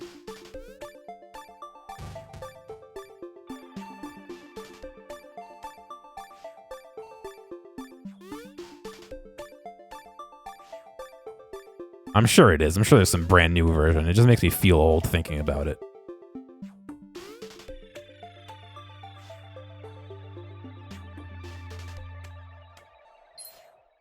Use Dreamweaver today. Okay.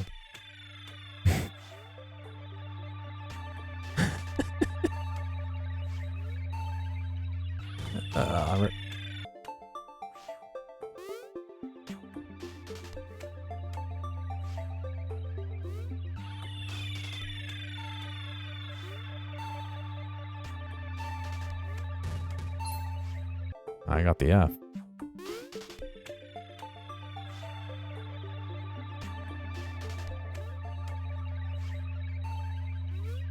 Oh no.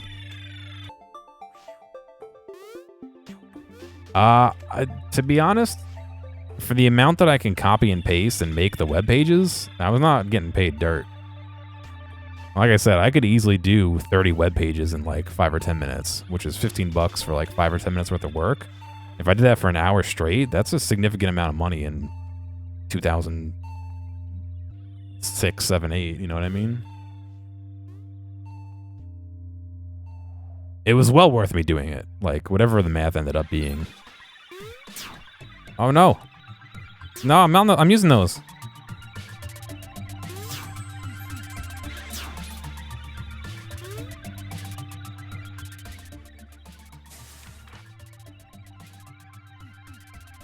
getting what they paid for a cheap copy paste work that still works. But that's what they wanted. That's how the guy told me how to do it. I type up the description, and then I replace, the finish, polished steel with polished bronze, with antique bronze, with antique steel, with, flat black, matte black, whatever, and then all the options. I just copy and paste it, and then list them all and save it. That's literally all it was. Oh, I don't doubt it, Rachel, but for the time and for my age, it was a pretty good deal. I just was lazy and never worked on it.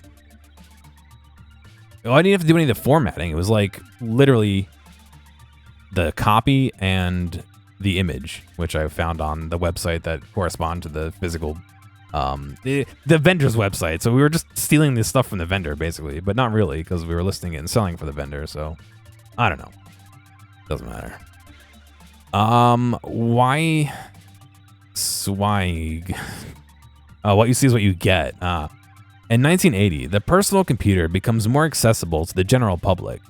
The first prototype computer to operate with a graphical user interface are funded by Xerox and surfaced in the 1970s out at the Palo Alto Research Center Park at Stanford in California. In 1983, Apple introduces its own model, the Lisa, Local Integrated Software Architecture, which is navigated exclusively by the mouse. The high cost of the device limits its popularity. However, the Apple Macintosh, which is released the following year at a more reasonable price, wins wide commercial success. With the emergence of the graphical user interface, the first text processing software adopts the system "what you see is what you get," which allows the viewer to compose text in a window that is similar to the end result. This process, which is also invented at PARC in 1975, is increasingly used by professionals and individuals alike. MacWrite, a software included on the Apple Macintosh 128K in 1984, is a word processor intended for the general public that relies on the "what you see is what you get" principle. WYSIWYG, yeah. Also, I don't know CSS. There's no way I'd ever make money designing websites, unfortunately, but...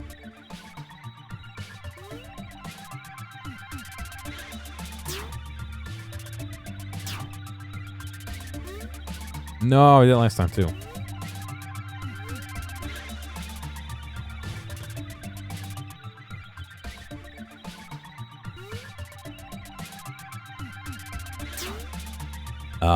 If it were easy, I wouldn't fuck it up every time I try and do it.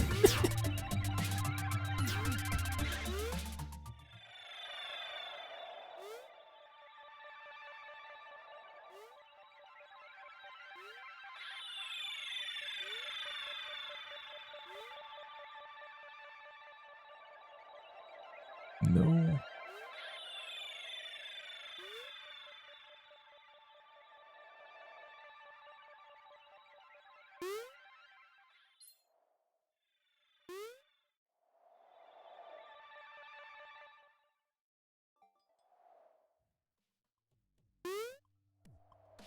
Whoa. Wow. Boink. Oh, that's very delayed.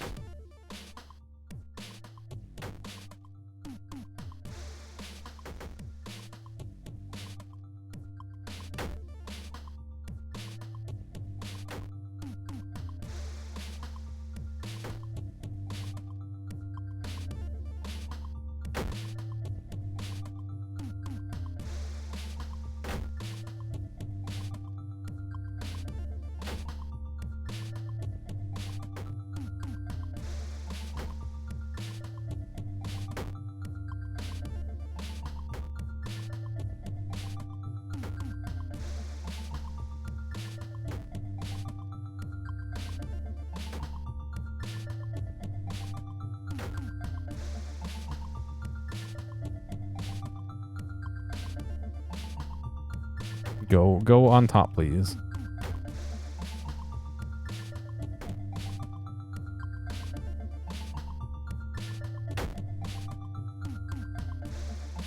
Yes.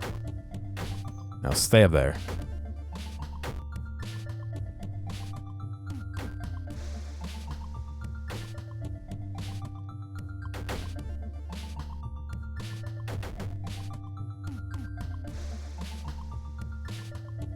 I'll have to check it out in a second here.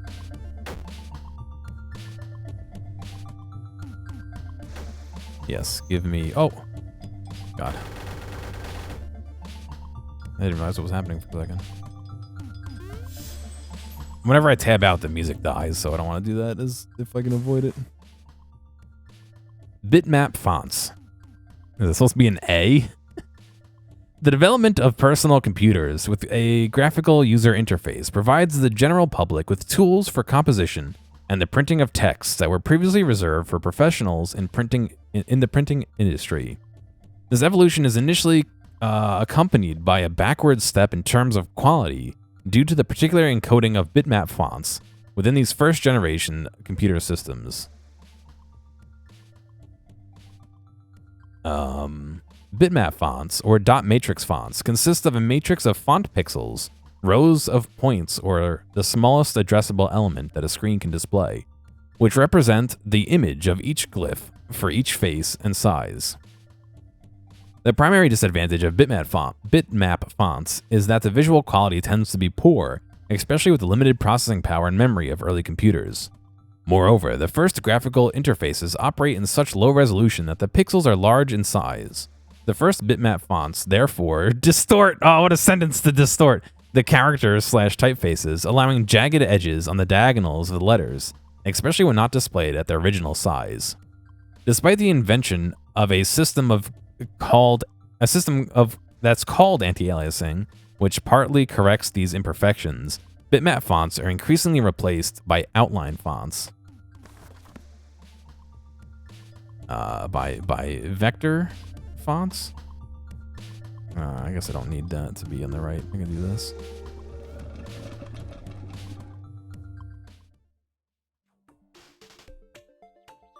Oh, weird.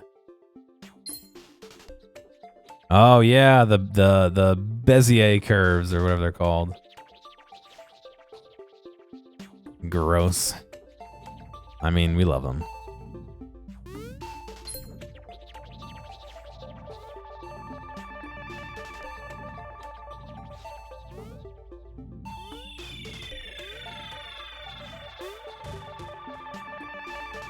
Time to get vectored, yeah.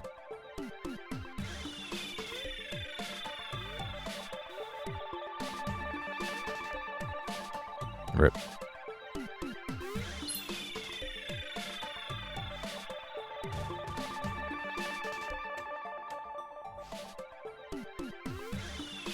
No.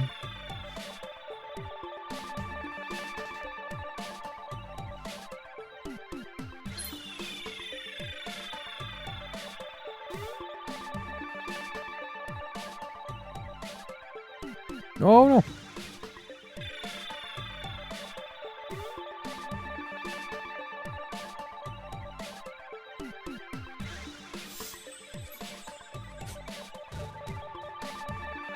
Outline fonts. Oh god, are we just gonna have this overlay the whole time?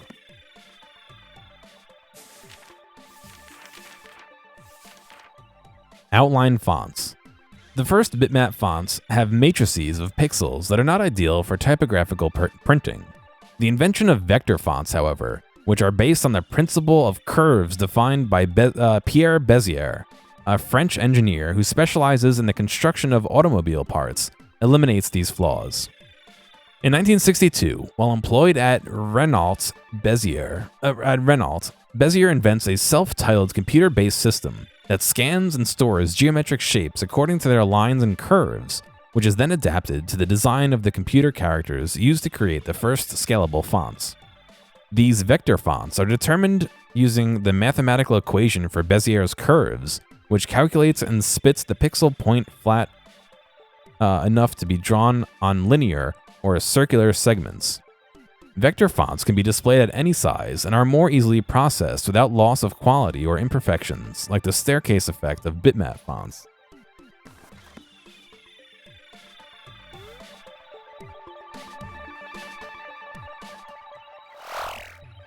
Wow, we got teleported. Ah, yes, please, shoot me.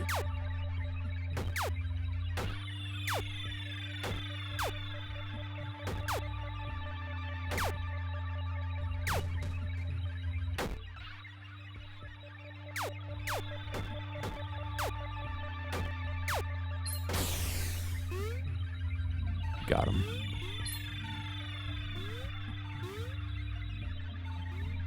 No, go. Go forward.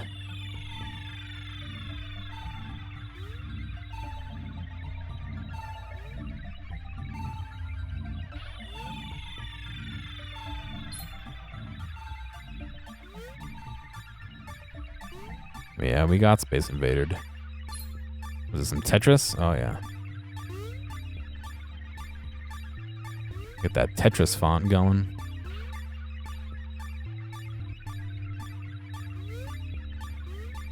Oh, oh, wow. They just kill you if they're moving at all. Okay.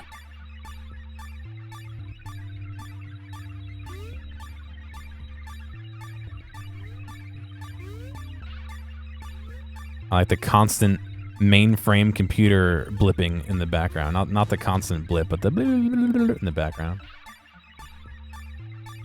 That's how you know it's high tech.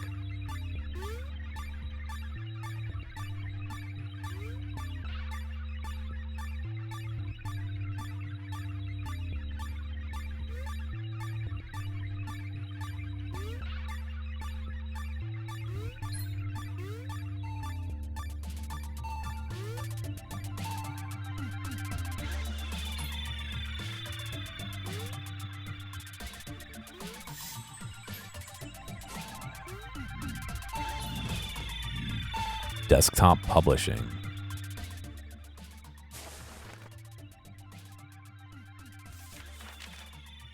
Desktop publishing.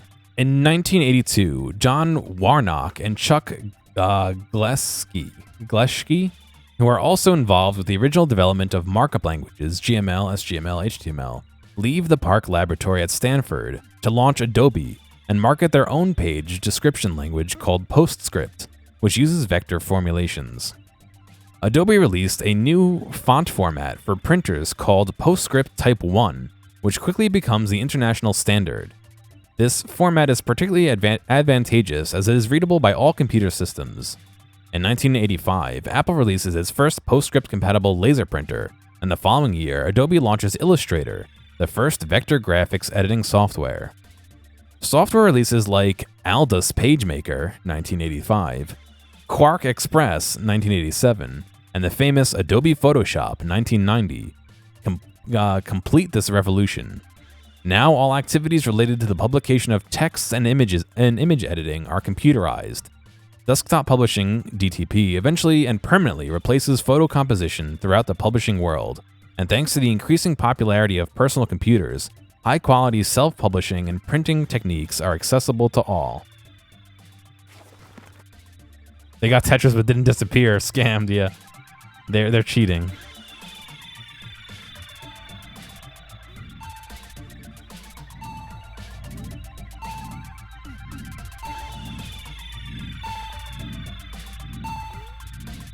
Oh.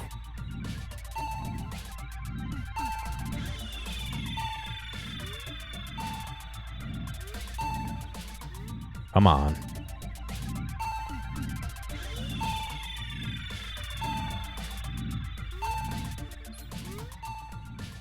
No.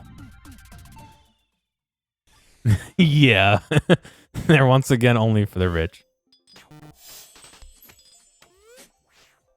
Open type. Ah. The old OTFs. Several text formatting software contribute to the ultimate success of digital typography. PostScript Type 1 is introduced by Adobe in 1982 as part of the PostScript page description language. Adobe's Type 1 uses a simplified set of drawing operations compared to ordinary PostScript and adds hints to help low-resolution rendering. Type 1 fonts are composed of two files, one dedicated to the display of characters in bitmap format on the computer screen, and another containing vector rendering for printing. Type 1, however, is rivaled by Apple's TrueType in the early 90s, which is composed of a single file used for the display and printing of fonts. Since the new millennium, Microsoft's OpenType is the leading software for designing characters. Developed based on its predecessor, Apple's TrueType, OpenType allows the consolidation of over 65,000 characters in a single file, which also contains variations to accommodate many different languages. The democratization of modern information technology and PC publication software has allowed a very broad audience the means of achieving high-quality printing. With the development of the internet, typography has few limitations and can take the most varied forms. Now, tools to create characters are widely available, and new scalable fonts are created regularly as well as easily disseminated across the globe. We have access to hundreds of different fonts, from the earliest Gothic characters to the latest designs. Typography is ubiquitous and present in our daily lives, often without noticing it. Whoa! Okay, so this game has a bug where your momentum can stack in certain situations.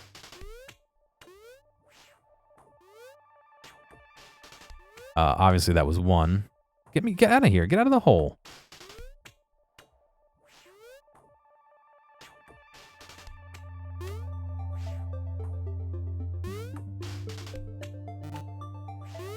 I don't know why it's beeping at me. Oh, am I supposed to stop it on the right one? Oh, God. I'm trying to get back to the beginning.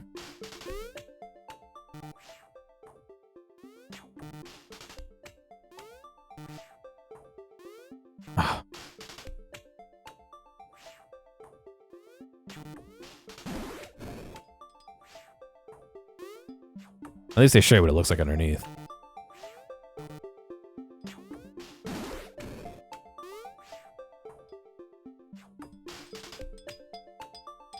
Or I can just skip it by running it too fast.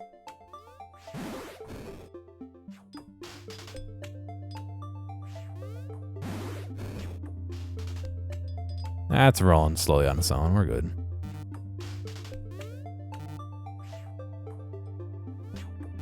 Yeah.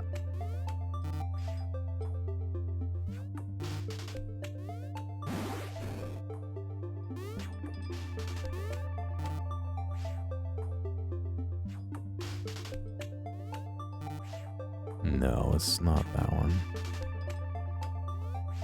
There we go. You have to be like way ahead of it to be able to hit it right. Or you just keep doing that, I suppose. Come on, buddy. You can roll a little faster than that. Too bad when we shot over here, we didn't take that with us, although it's probably good to review the different fonts. Typefaces, whatever you call them.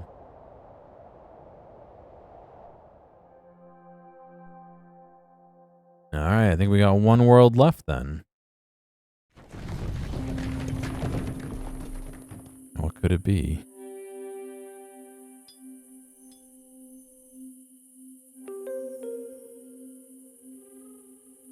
End. Finish the game. Emojis, yes. Maybe it's credits, I don't know.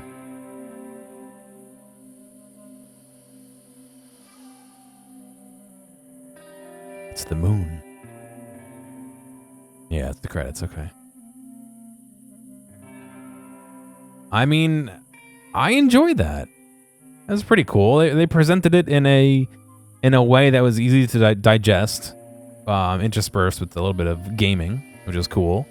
A lot of info I didn't know. It's nice to see the history and the progression of things. I watched a video on YouTube on a similar topic of the move from print to digital and how fonts like change and stuff like that. So it was something I had sort of seen before and was interested in. So very interesting.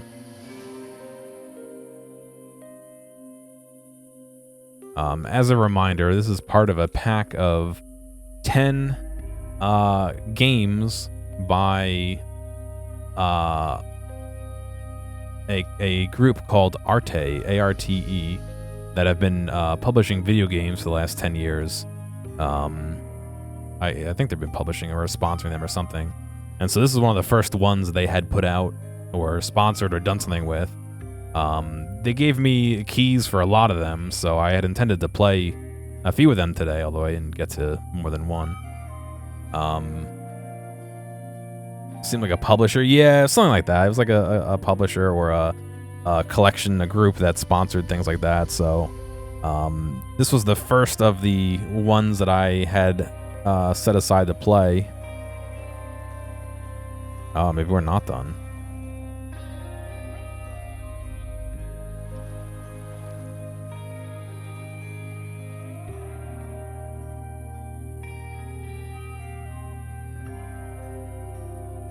Oh. Comic.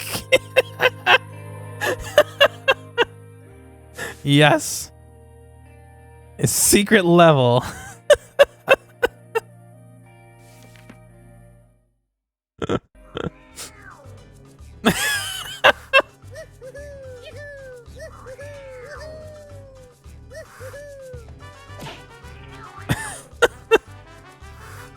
And then the hat dance.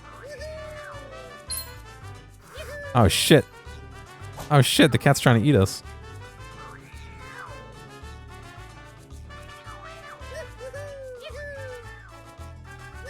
No. You're leaving. No, this is important font history. You can't decide to leave because you don't like it. That's devalues everybody's work up to this point.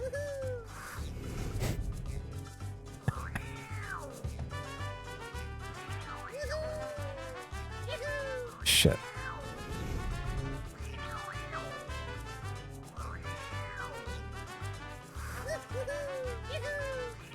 Oh, please, cat. Please, cat. Let's save the hardest level for last.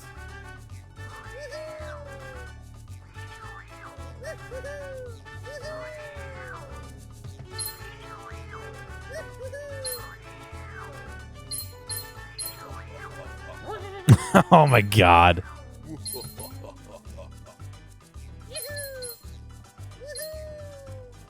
Oh shit, I thought the cat was done. Please don't start me over. Oh no.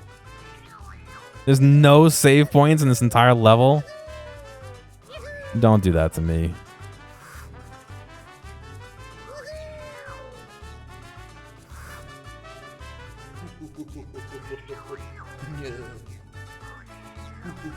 Or wants to be shown as not serious. Yeah, no, I agree.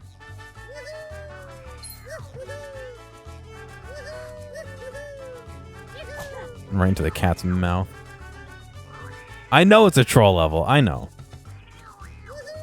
I was hoping that there would be a little ease on the gamer fatigue after almost 4 hours of streaming, but that's okay.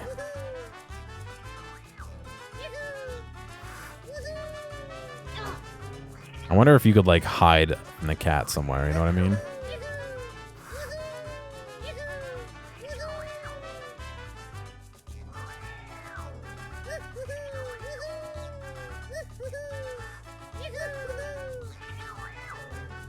Go! Go faster! Go faster! Jump over. I don't know if I can jump over the cat. I definitely can't jump left over him.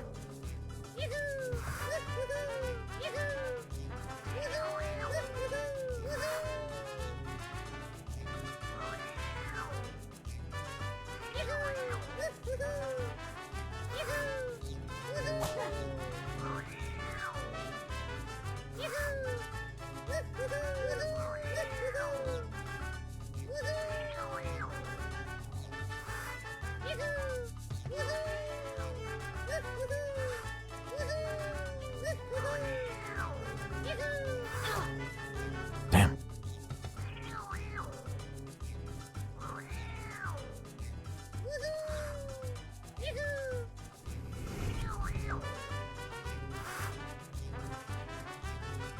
I don't think it's a zero grab zone.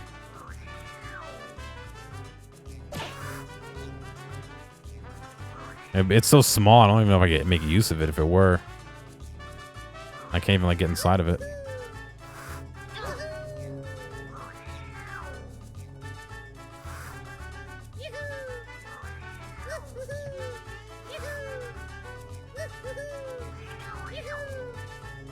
Go!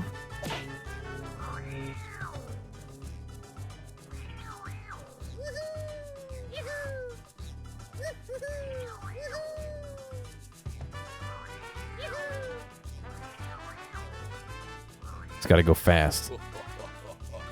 Gotta go fast.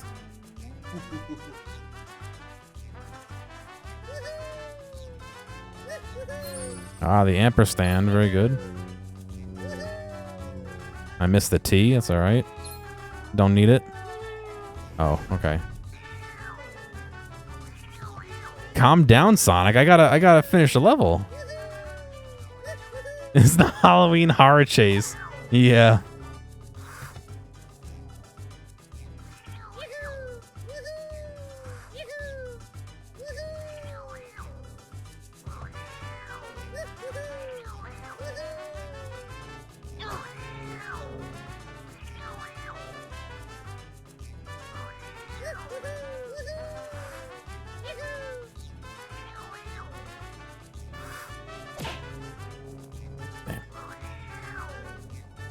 At least they have a sense of humor about it all.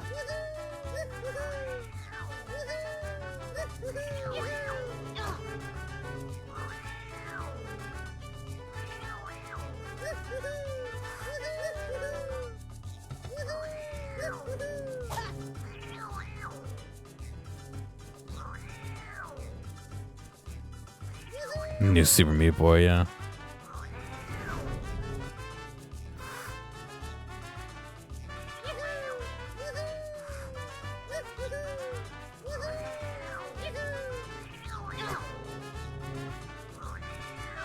Any percent speedrun of this game is under 2 minutes? They have to be using some sort of... Like, remember how I said there was a glitch about pausing? And, like, preserving momentum? There has to be something about that.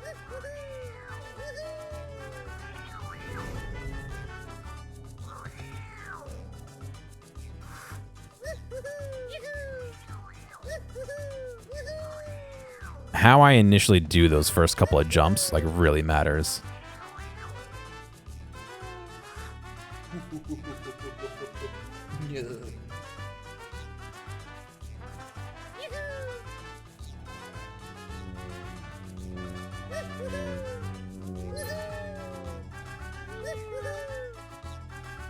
Oh. Yeah.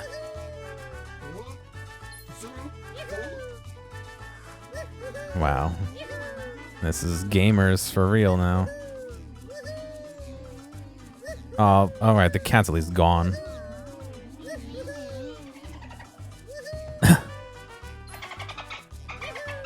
No.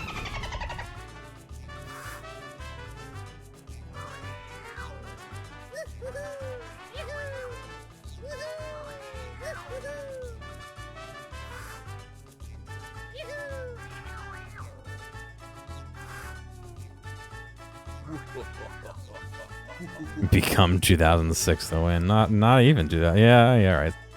2006-ish. That makes sense, actually.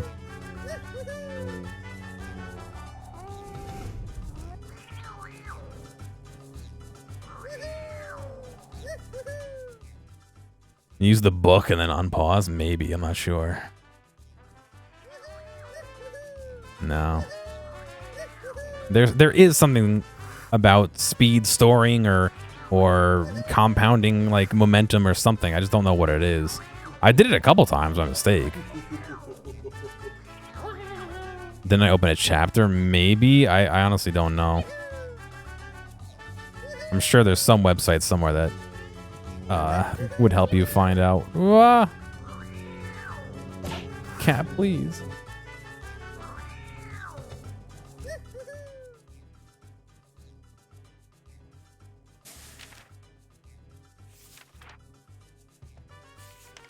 Oh my god, there's actually like potentially text in here. Although I haven't seen any. No, I'm doing that. I haven't seen any. What do you call them?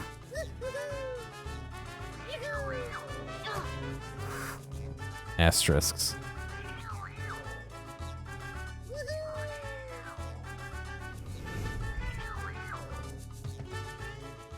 You go left off the pause screen. I'm not sure what you mean by that. And then zoom. I wasn't moving at all, so.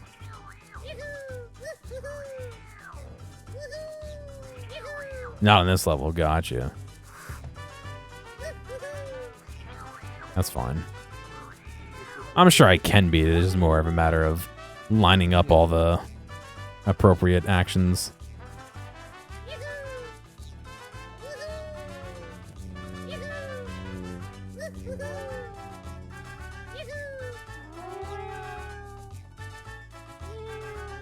Meow.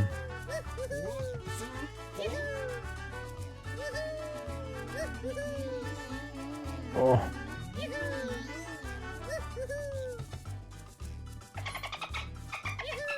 There it is. There's the dolphin save. I was on dolphin. They use the pause glitch and the world select to go above the entire world. Interesting. We're close. I just got to get on that dolphin better.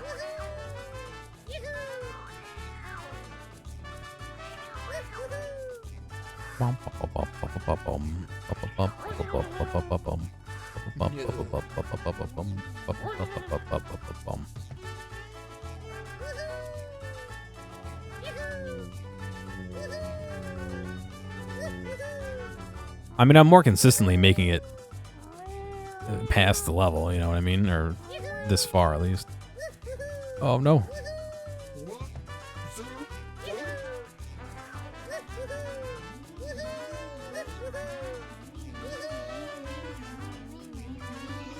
No.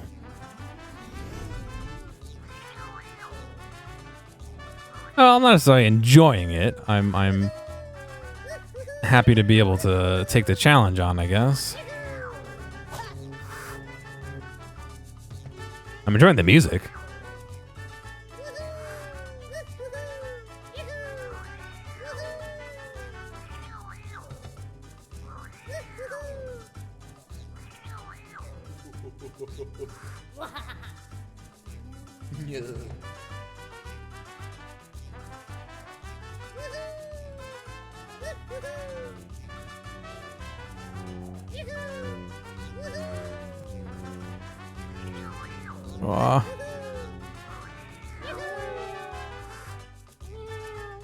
No! That cat still goes.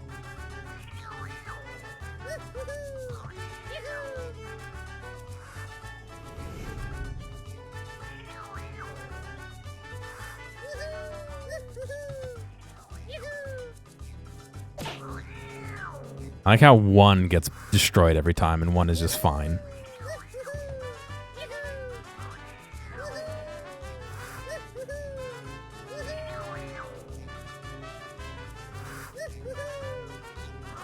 Oh. Yes, it's the ice climbers. One matters, one does not.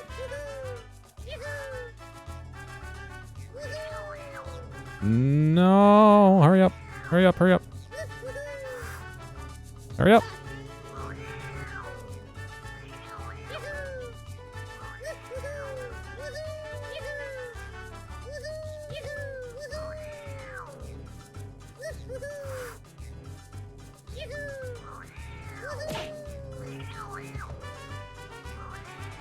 I was unaware that there is a male and female part of the colon.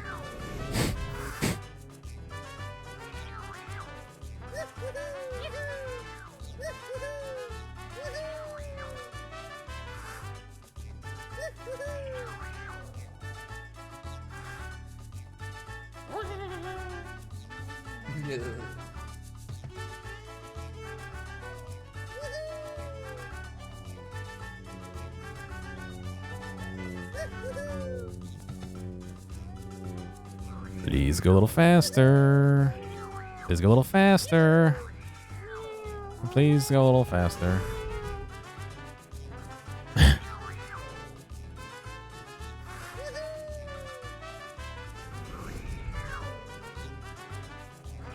I've not seen either one get a colonoscopy yet, so indeterminate at this time, I suppose.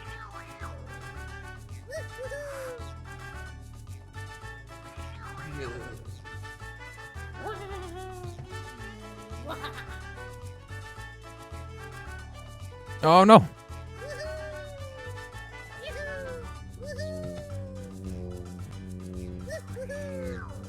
Damn it.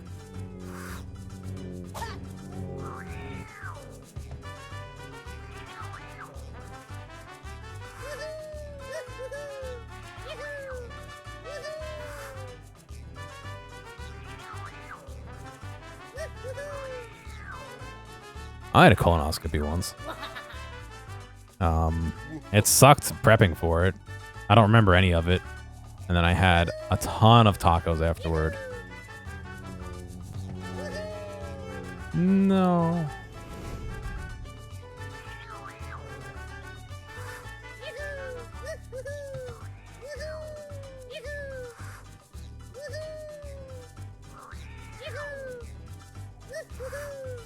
Rip.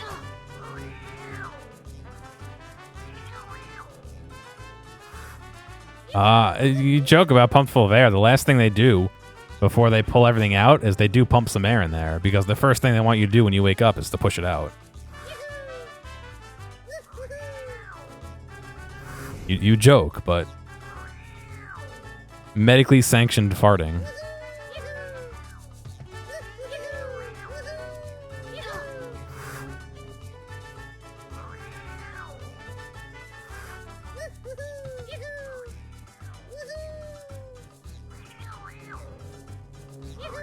I wonder if you can get up to that F.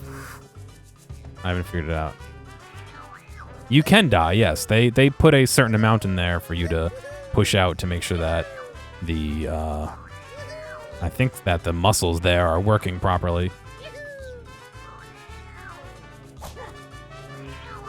They don't like put an air hose up your ass and turn it on high. Like they put a small amount.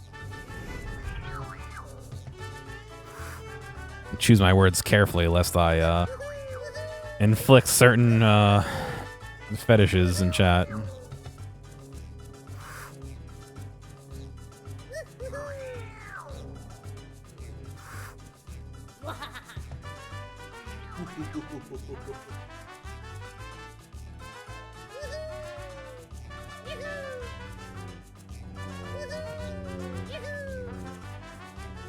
All right. This could be good. W. No, the cat still goes here. No.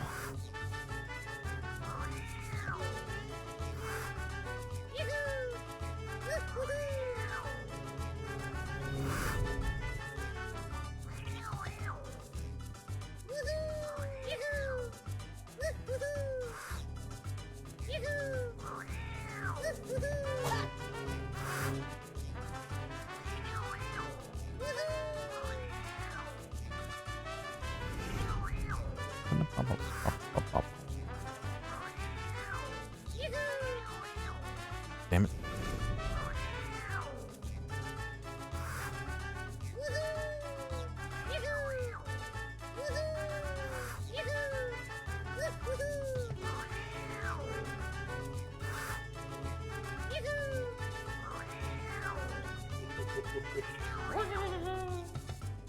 Speed up, speed up, speed up, speed up, speed up. No, that's slowing down. That's not the speed up. I couldn't even launch me high enough to like get on top of the R or anything.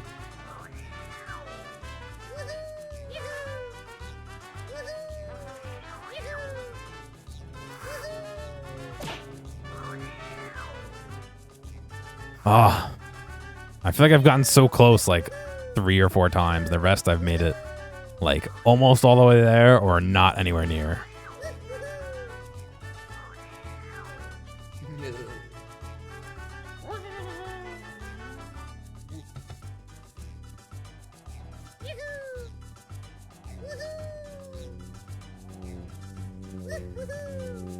Getting launched with that P is useful. A little time delay, actually. No, no, no, no, no.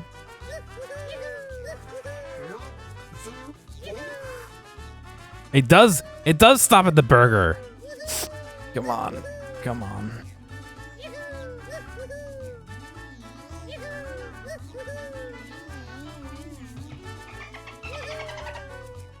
Okay, stay on the forward end of it. Yes, we got one. What's going on, Hex? The typo for all. With the invention of scalable fonts and Apple's licensing of TrueType to Microsoft, the 90s marked the beginning of the do-it-yourself typography. As more and more individuals own personal computers, just about anyone can create and print texts using their preferred typeface, assuming they're able to efficiently navigate their computer operating system. In 1994, Melinda Gates, the young wife of Bill Gates, works on an operating system interface called Microsoft Bob, which seeks to make the desktop computer more fun. Vincent Conair, a typographer employed by Microsoft, is consulted on the project. When he discovers that Rover, a dog who serves as a help wizard, communicates with the user in Times New Roman, he protests.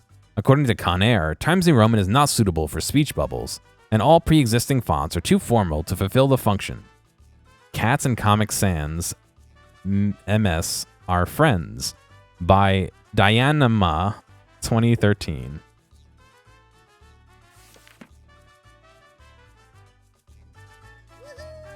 I gotta be super fucking careful. I've never made it this far before. Did I miss some of the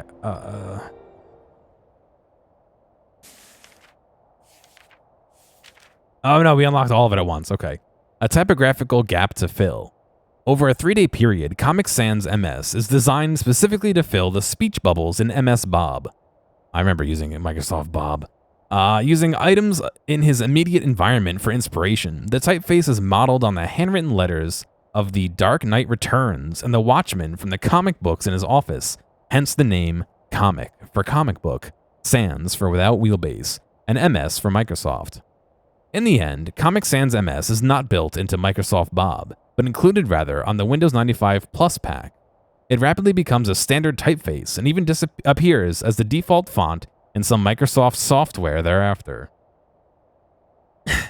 The typeface is heavily criticized for its unproportional nature, height, width, and space setting, including the bold and italic versions. But above all, Conair is accused of inventing a font that is liked to the point that it is used and misused.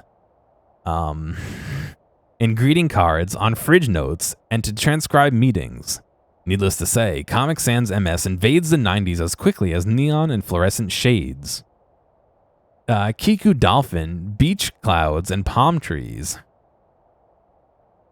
No, it's Batman directly influenced Comic Sans. In fact, I think we can say it's Batman's fault that it exists. Unfortunately, but there's some harsh realities we have to face. Unicorns rock. It's ugly, but it works. Comic Sans MS's success is simple. Vincent Conair created a light and informal font at a time when only serious typography is available. And while its name doesn't intimidate, the font isn't to everyone's taste.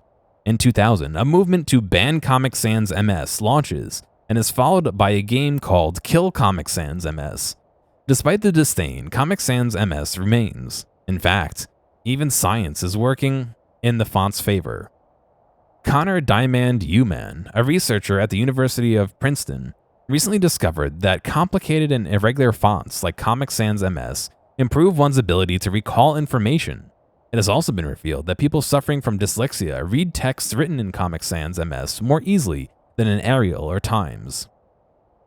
And in 2012, when CERN, the European Organization for Nuclear Research, presents its greatest discovery of the 20th century, the Higgs boson, it's done using Comic Sans MS. Despite all this, Comic Sans MS is still controversial and the least liked of all typographical art.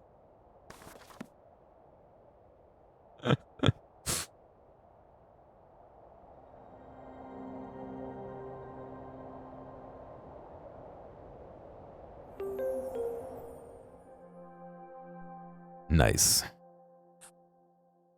I think that marks the true end of this game. Yeah, I think we're back to the beginning now. Yep. I mean, I really enjoyed it. I like the little Comic Sans bumper at the end, even if it was a little bit difficult. It still is kind of cool. But yeah, nice game, pretty good. Did I 100% it? Technically, no. I think I missed some of the letters in certain areas. Let's see. I'm not going back.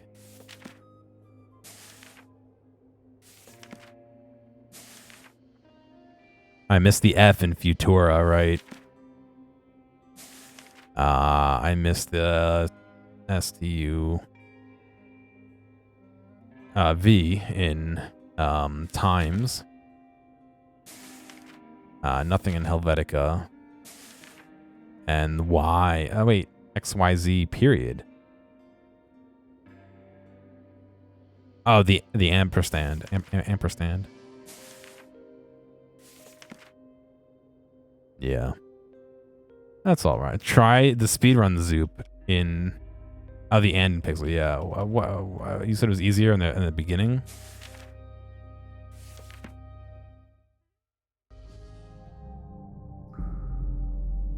Let's try it out. And then I'm going to be done for today. Because my throat is being ripped apart because I played the last, what, hour and a half without anything to drink. Go through the first screen, try on the second screen.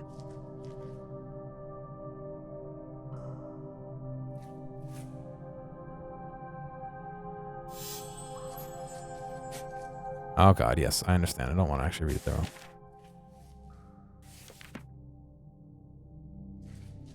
So you said I have to pause it and then... Pause it and then what? Enter one of these books? And then what? Go back off the left side. Oh, then pause.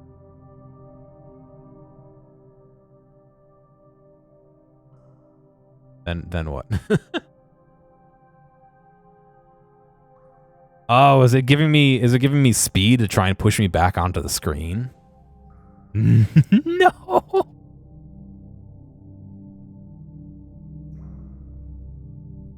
Yeah, okay, I see what it's trying to do. Yep, that's exactly what it is. Okay, interesting. So I don't want to go far enough to go through, but enough. See how it, like, if I let go, it, like, bounces you back in? Very interesting.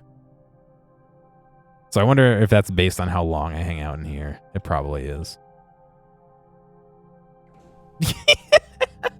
Yup.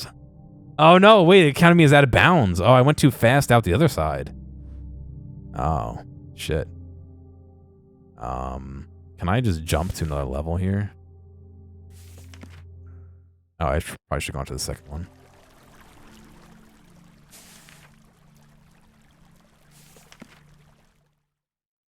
These aren't linear levels, though, and I can't even...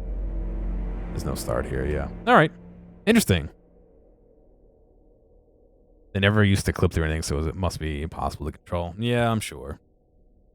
All right, I'm gonna get out of here. Like I said, this was given to me by a press company celebrating ARTE, A-R-T-E. They're celebrating 10 years worth of video games. I'm gonna check out however many they have in here over time, and we'll figure out at the end how many we did. What was my favorite level? Either Clarendon or Times, I think, was my favorite. I think Clarendon, because I like the wanted poster font, and I like the music in this one and the aesthetic. So, yes, obviously Comic Sans, but cool. Thank you guys for watching. Appreciate you sticking around, and yeah, we'll pop through a few more of these. I'll read them off real quick in case you want to go check them out. We have Typewriter, which we just played, Californium, Entry Mon Amour, which, excuse my French, Vandals, Homo Machina, A Fisherman's Tale, Vectronom, Inua, How to Say Goodbye, and To Hell with Ugly.